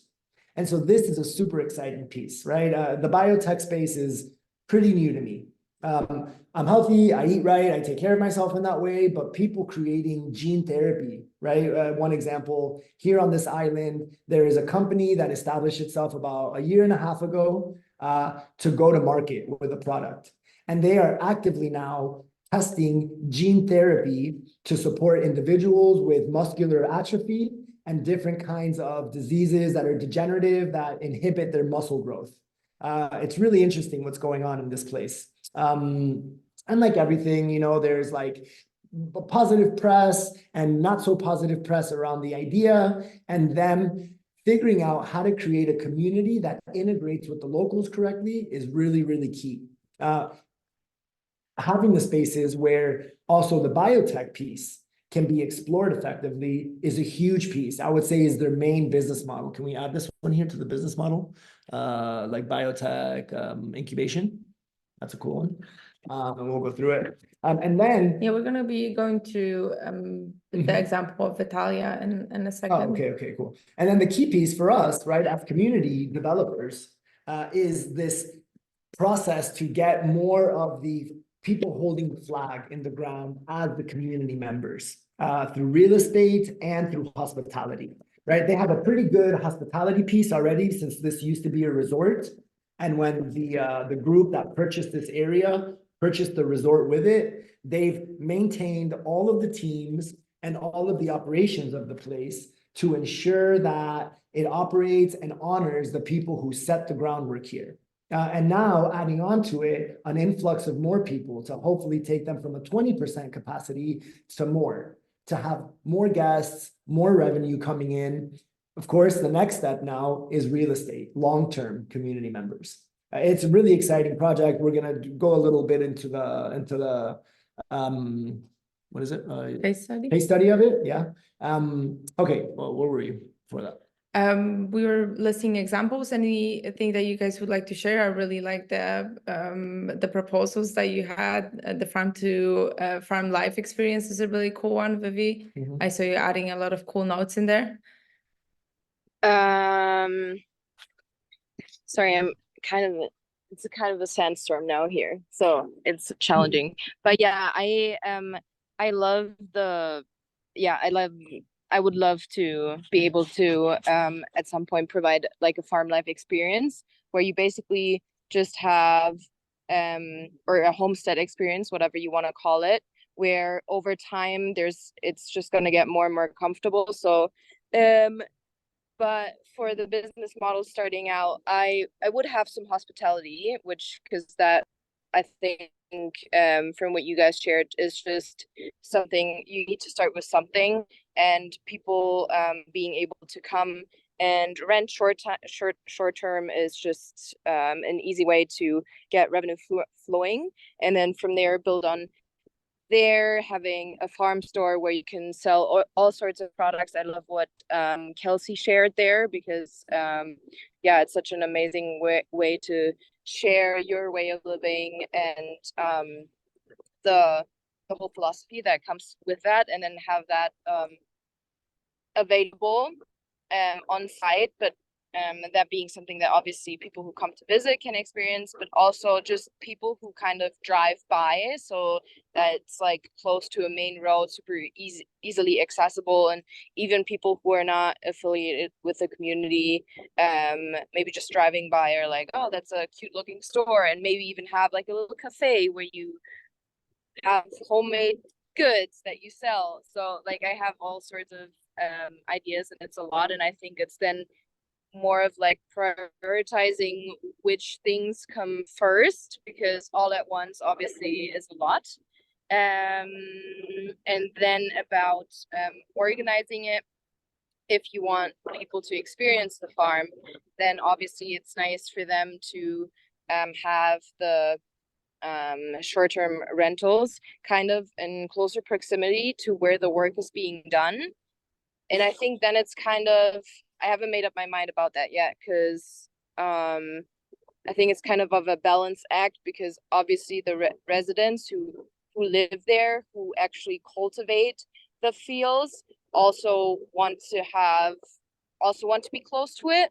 So I think that's kind of a bit lot for now, I think, to like plan it all out. But I think, yeah, that's something to really consider, of like how close is who's going to be to which place on the property.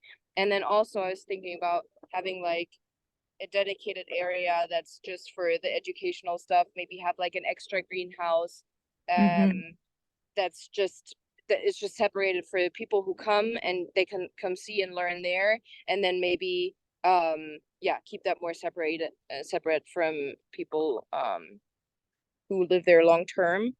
But yeah, that's just the Yeah, this is a really good thought that you're bringing up, is experience design. I think it's a really, really big piece of the first steps that you're taking, right? It's really hard to plan a farm-to-table restaurant and a cafe and a flower shop and a greenhouse and a workshop space in the beginning, and especially if you need hands on deck.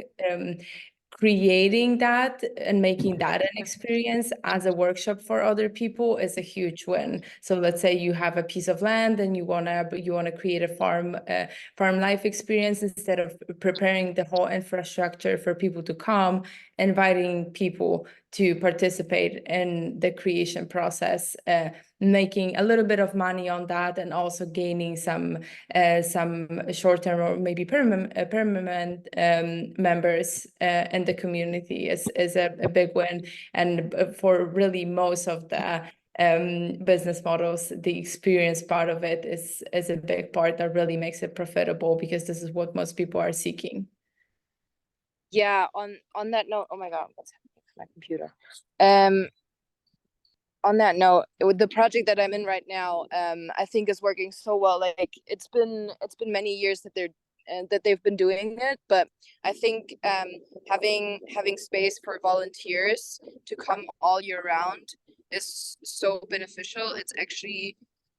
It's almost unbelievable what they built here, with just people like me coming and being able to stay and contribute is such a big win, and just being able to share that experience, and then basically getting free labor and this community experience at the same time. So I think having a space for volunteers that even is maybe separate from people who pay is also a great way of, obviously you're not generating money in the sense, but you're generating free labor, which obviously pays off a lot.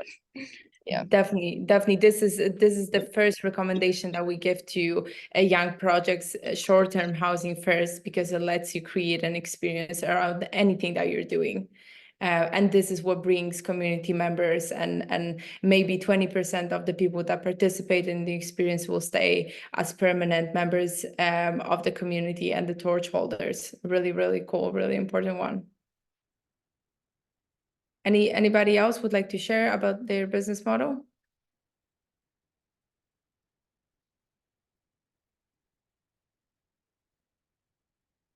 Doom, doom, doom. 360 real estate, a really, really, a really fun one. We were talking about it back in the day. But I don't think Antonio is with us anymore. What does 360 mean in this idea of a business model? 360 real estate, I think it's describing the business model of creating footage of 360. This is what I understood, at least. Although I'm not sure Antonio is not with us anymore. I don't really have input on that. This is something that we were brainstorming as a service to community spaces. Although I'm not 100% positive if this is what Antonio was describing, since I'm like zooming in on that and I see conservation, restoration, common space, public venue, farmhoods, glamping residencies. Anybody has more input on that? I'm happy to hear, although I don't know, I don't want to speak for Andoni. Andoni had to disconnect. Okay, yeah, I copied that. Mike was asking more about 360 real estate. I sent a message to the groups. See if he sees that. Okay, yeah, that's so one thing I'd like to bring up, like, right, as it's important in this journey both to describe our like best case scenarios. It's also really good to address some of the potential risks so that we are at least aware of them. So as we describe the next one, I also want to bring up things that could create challenges or friction points in the situation, right? Like with the farm life experience. Again, I'm reminded of a lot of situations where when we have a farm-to-table restaurant and homes and all of these in the same space, one of the risks is the layout of the space. And that maybe people coming in just for a day to the restaurant or for to purchase something, we make sure that paths are aligned, right? And layout suggestions. Key that we designate an area for the kind of consumers that are just coming to enjoy the day or enjoy the product, and that we clearly designate spaces marked for long-term and the residents away from that area to avoid this like crossing potential boundaries and safety spaces. Mike, I'd love for you to also consider that in your explanation as we go through the positives, and we'll discuss that at the end. So maybe that's out of.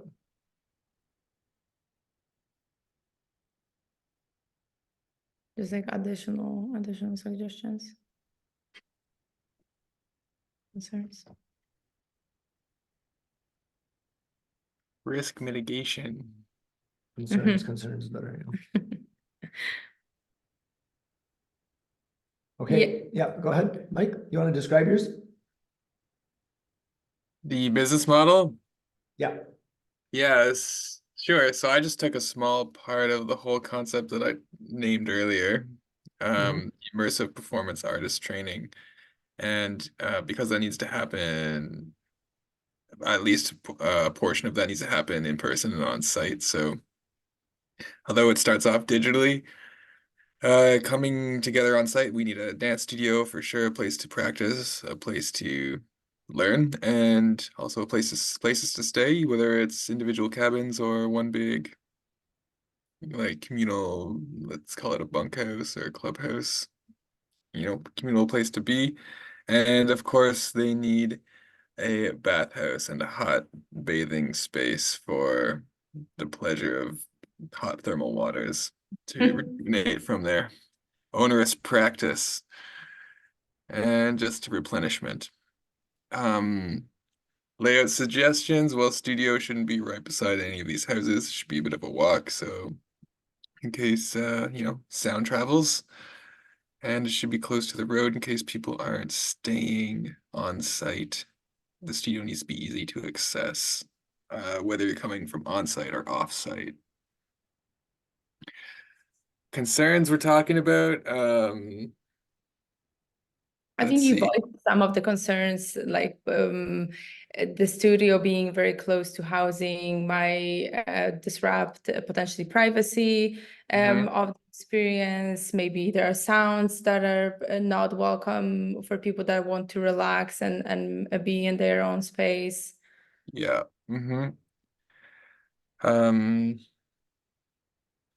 Bugs. General buggery. Yeah, right. Okay, cool. Yeah, these are really cool business models that again have a lot of layers to them, and ideally they do.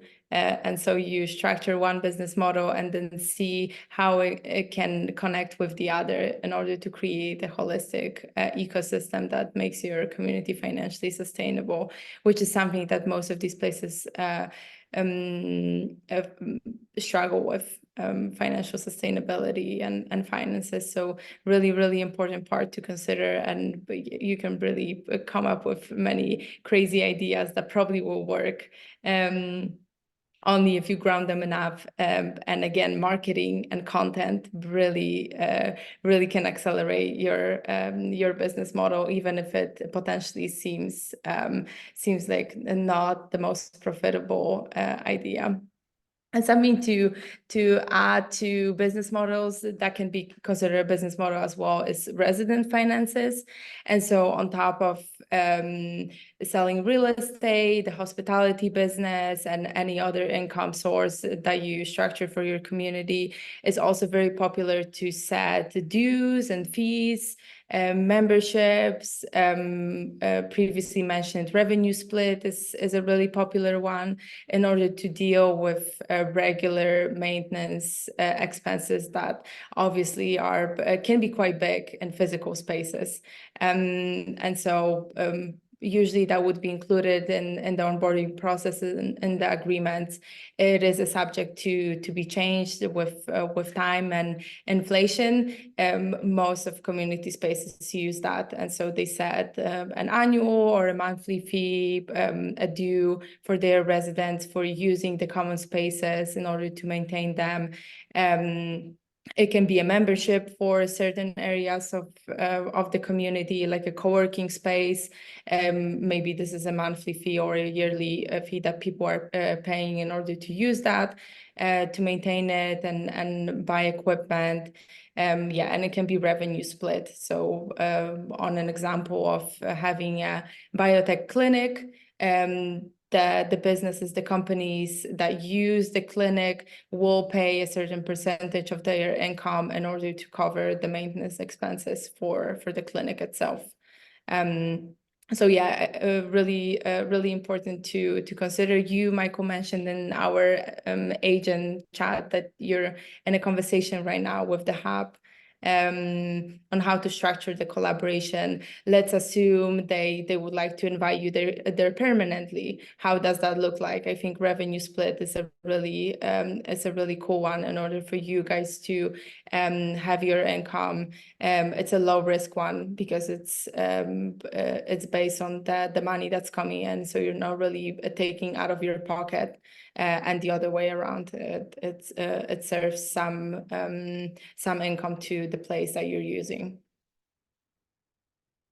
Or it can be a set due, it can be a set fee that you pay for rental of the space, and it's a win for them because they have activations and filled in schedule, and you just charge for your service no matter how many people show up to the event. Yeah, what we're thinking actually is it's a fee for the hub, which is the business, the space. And the service that they're getting is basically activations. It's a destination creation for the region, and it's up to and then so it would be for them to promote at their space and their services and to attract the whole community to this lighthouse that we're erecting there via the programming the amazing event that we create. So they pay us for the production, and then they would take care of like further capitalization on the interest and awareness of the brand that grows. So it's a brand development. Cool. Yeah, a cool way to start. And probably as you develop the collaboration and you settle in more to the space, you're gonna structure it based on the needs. Cool. Yeah, a really exciting a project happening for you guys. How big is the town? I think that's a good question. The signs on the highway say 10,000, and then Northumberland County has a few other towns of like 30,000 and some other small towns around. And what is the demographic? as a young demographic? So it's been traditionally an older demographic, but there's a lot of influx beginning right now of the younger demographic. So this space is trying to attract the younger people in the area to it, because its treatment services are generally engaged with by older people who are concerned about, you know, longevity and health. Yeah, I can understand that. I think it's a good point to consider when you're structuring your schedule and the activities that you want to share. Speak to the demographic. That's and I understand the goal is to attract young people, and it probably is a good way to go. At the same time, maybe there's an opportunity to create programming for older people, which most of them are seeking activities to participate in, and really in the community space, having amenities and programming for the seniors is a win. It's a very profitable business, and so maybe something to consider for you guys as you're moving forward. Maybe opening that door will be cool, and yeah, involving all the people. Intergenerational activations are a way to go. Yeah, I think they'll be able, they will definitely be able to come and enjoy the activations that we put on. So yeah, it'll be curious to see who shows up after the promotion and marketing is designed. Cool. Yeah, keep us updated on the journey. And that being said, when it comes to business model and amenities and layout, this is the lens that we're taking. At the same time, it's really good to consider, especially when we're thinking about a permanent location for some people, to explore ways how all the generation can get involved, right? And so if you're thinking about bringing business people to your community that will start their biotech company, they probably have families. So what you need to consider is setting up a Montessori school, for example, which is existent in the community that we're in right now, or maybe like a senior community clubhouse, and so that the families can come with their mom or dad that they're taking care of, and this will increase the chance of people staying long term rather than treating it just like a vacation.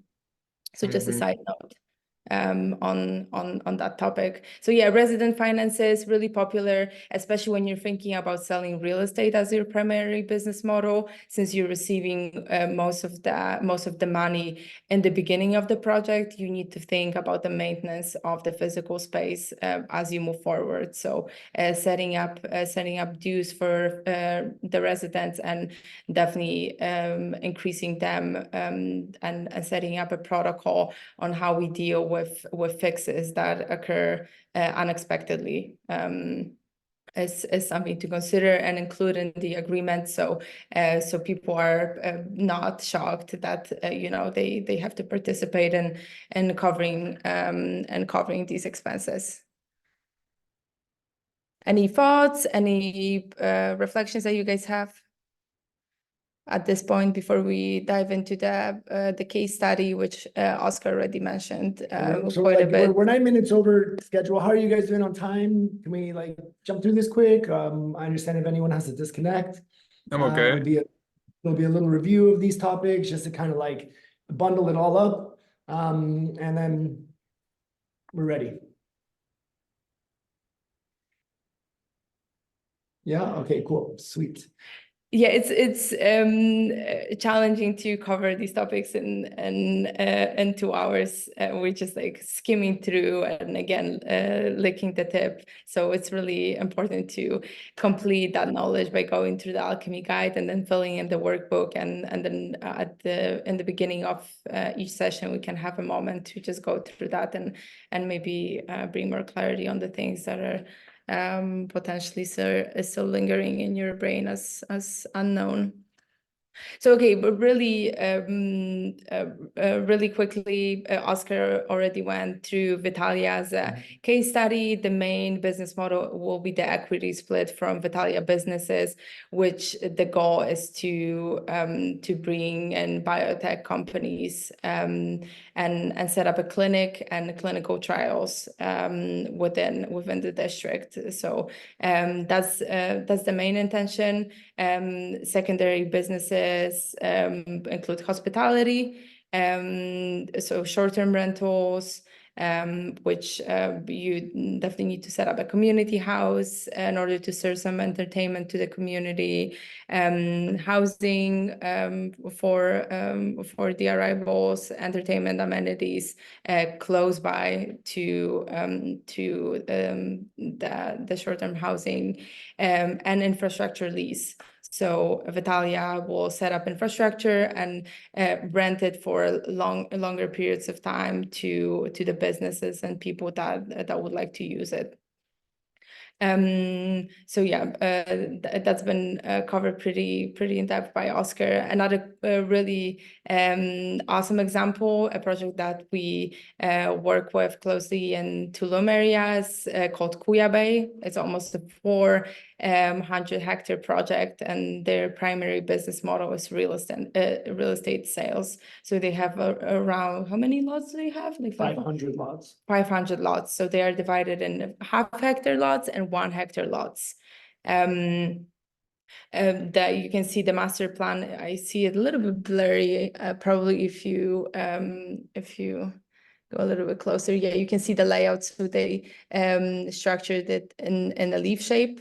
You can see the roads and designated residential lots. So most of the property is destined to be permanent resident locations. And then on the right side, there's a social area. They're planning to have as a secondary business model a hospitality business. And so they are building a hotel, a couple of short-term standalone housing amenities like tents, glamping tents, cabanas, to invite people to come for experiences. Gastronomy, they already kicked it off a year or two ago. They have an open air kitchen where you can come at any time and eat something, a dining area. And there's a plan for a permaculture site, so a potential for a farm to table restaurant.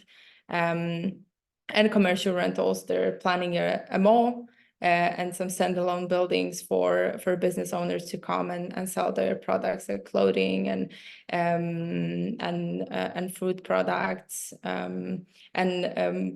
Consideration for the layout would be to place it near a social area. So you can see that they did it in a smart way. There's a lagoon. There's also a pool. They have a park for kids, a workshop area, a little garden. So this is where all the social things happen. And this is also where the short-term housing will be placed. And then residential areas are a little bit further away, very reachable by car, sometimes walking distance.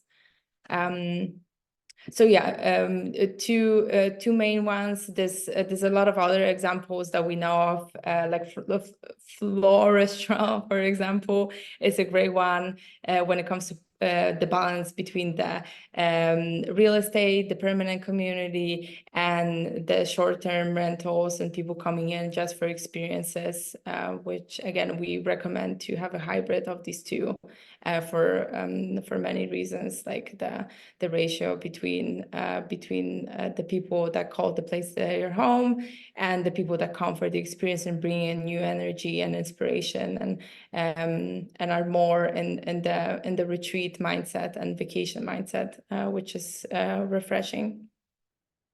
Any other examples, you guys, that you observed that you were like, wow, this is a great business model. I haven't really thought about that, or it's I have thought about that, but it's done really well and profitable. Well, I mentioned in the chat earlier, Pachamama in Costa Rica seems to be a well laid out and well operating community and business with, you know, long-term separate from short-term, and lots of short-term available, and big event spaces, and, you know, things happening there regularly, programming and spiritual and wellness programming going on there. Mm-hmm.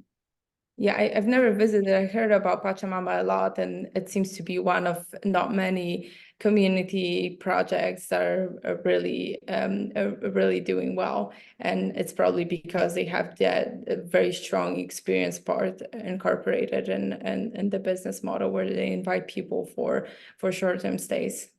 Yeah. Mm-hmm.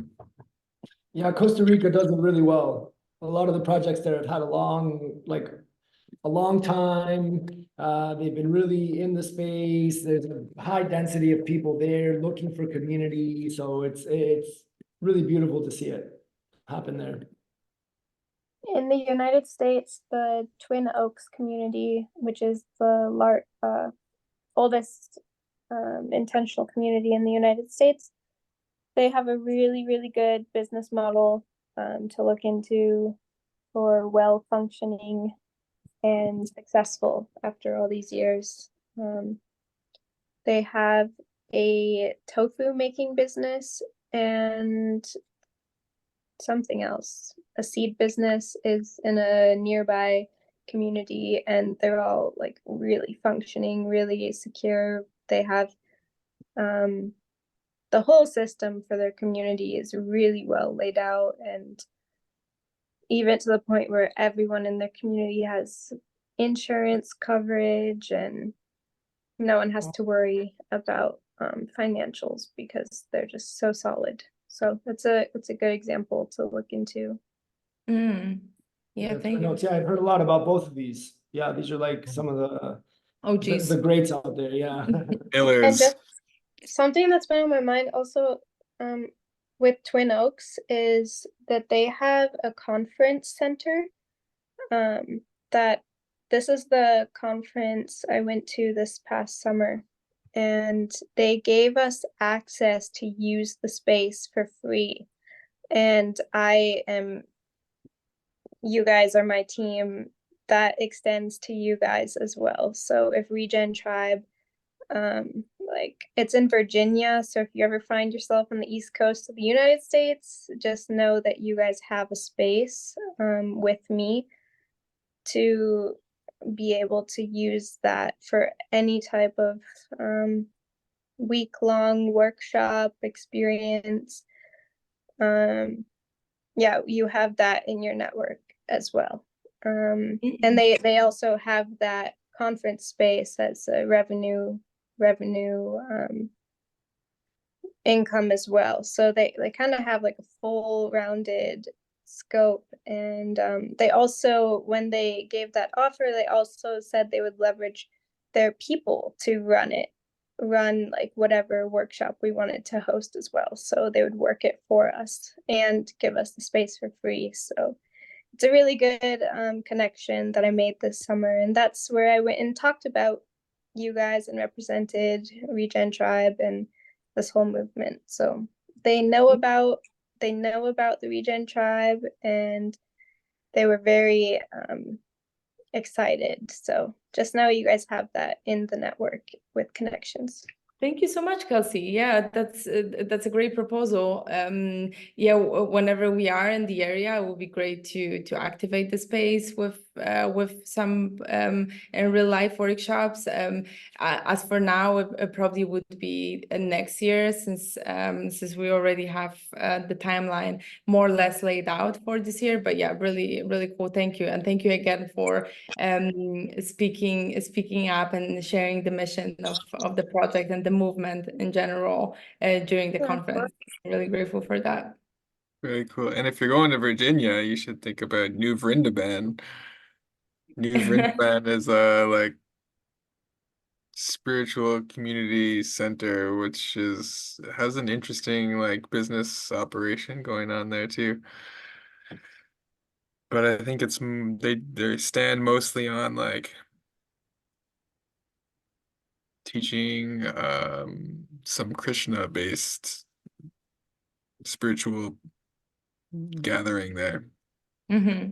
but they've got like a farm and they make their own food and they've got a little restaurant and a shop. They also have a big, beautiful, massive golden temple.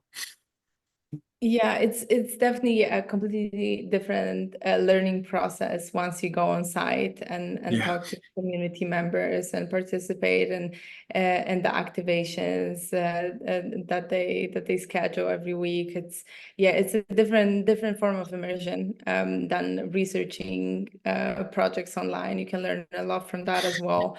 It's a different story. So yeah, definitely open for all of these things as time goes and we have a little bit more flexibility when it comes to that. We're going to be visiting a couple of projects this year, and so I'm really excited to see the inner workings of completely different vision holders and therefore completely different places.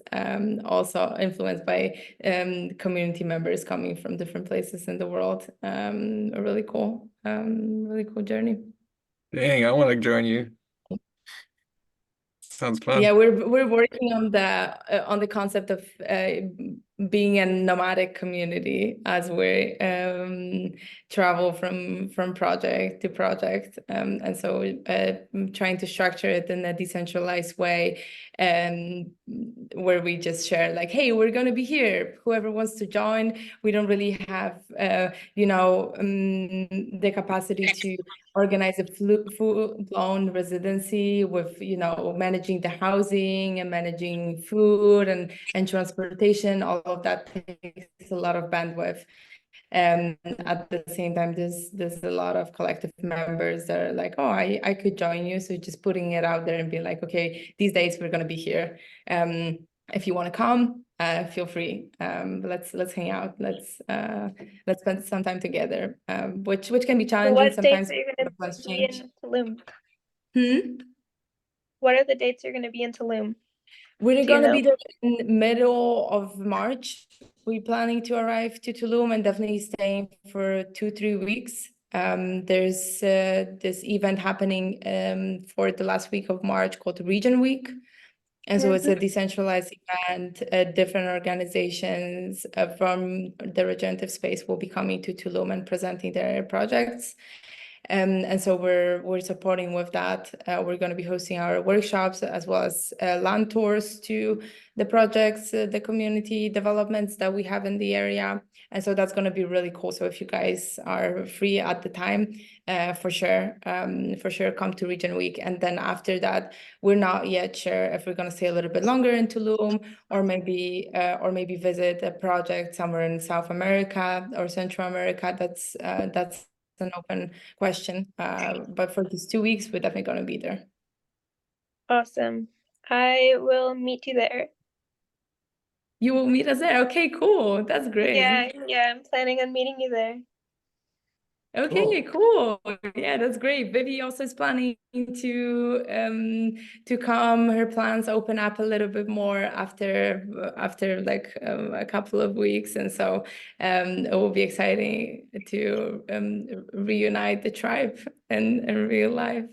Yeah. And I Okay, know cool. this is like Yeah, let's the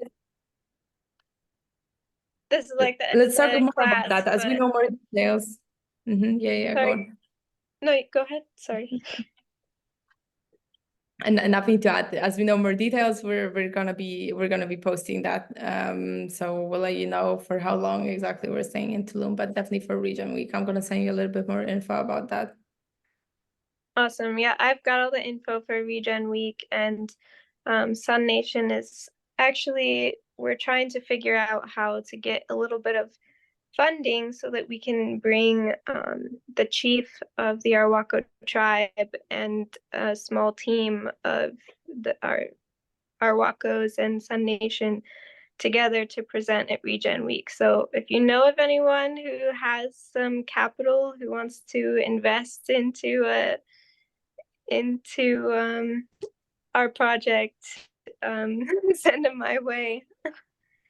I'm gonna connect you to a friend that is supporting different people with creating crowdfunding campaigns for their projects. I'm not sure exactly if they're, is it a specific field? That I don't think. It's called Via Price. I can, I'm going to connect you with them. So maybe setting up Okay. a crowdfunding campaign for Sun Nation will benefit you.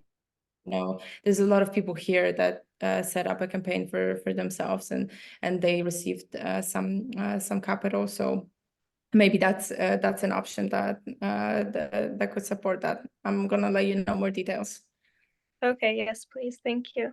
Damn, I'm looking at this website for Regen Week. I'm like, you might want to You present gotta go, something man. there. It's gonna be awesome.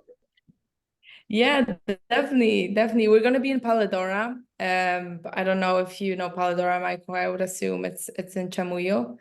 And so yeah, if you guys are planning to come and present, then definitely let's put you on the schedule.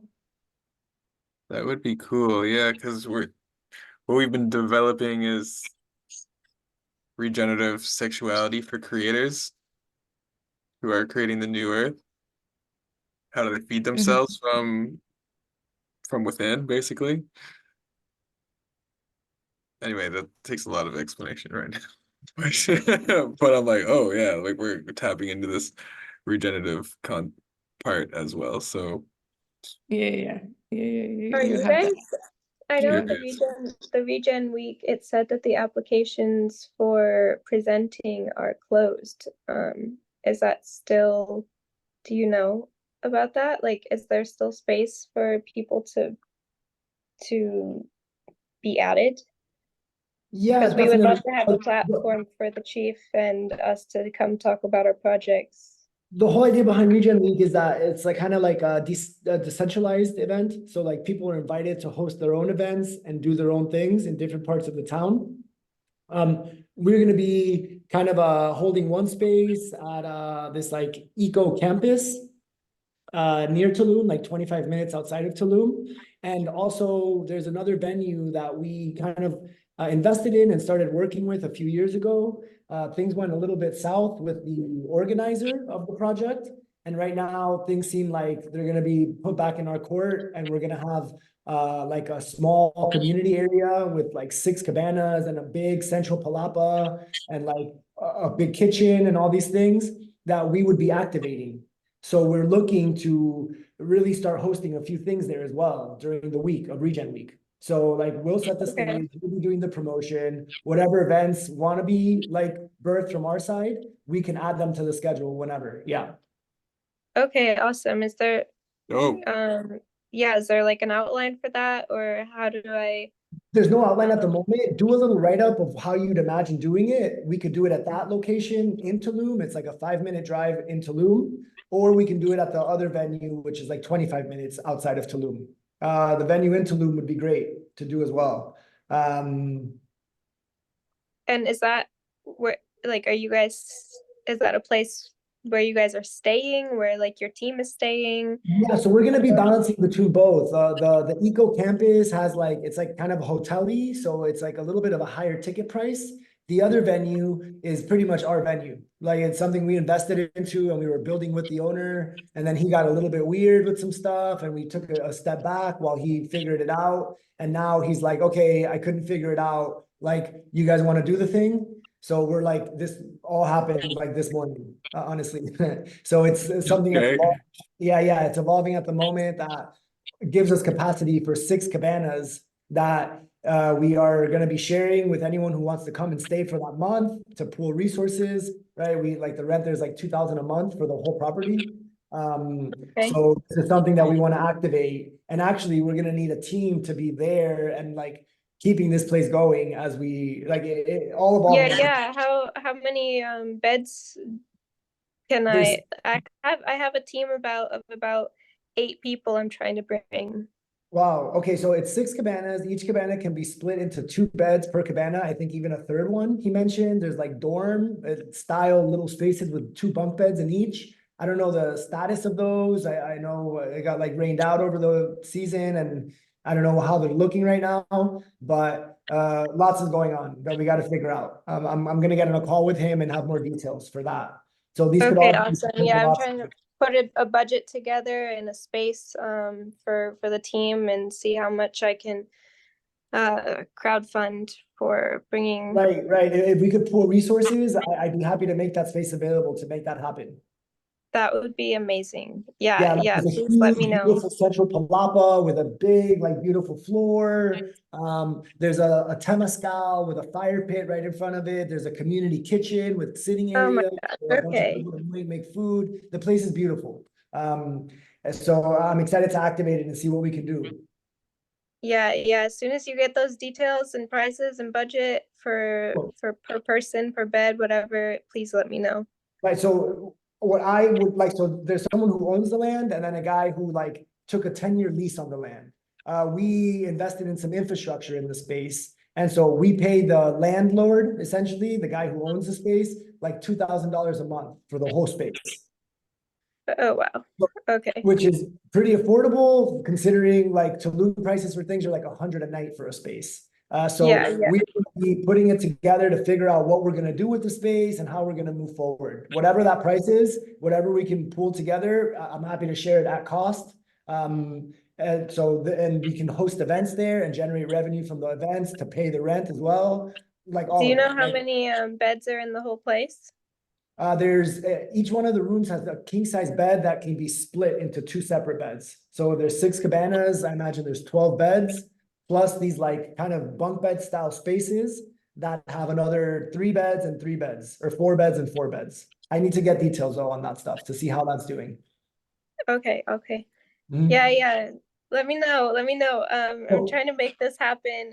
I put a whole thing, little doc yesterday together, trying to figure out the prices and things. So that would be Sweet. awesome. Okay, sweet.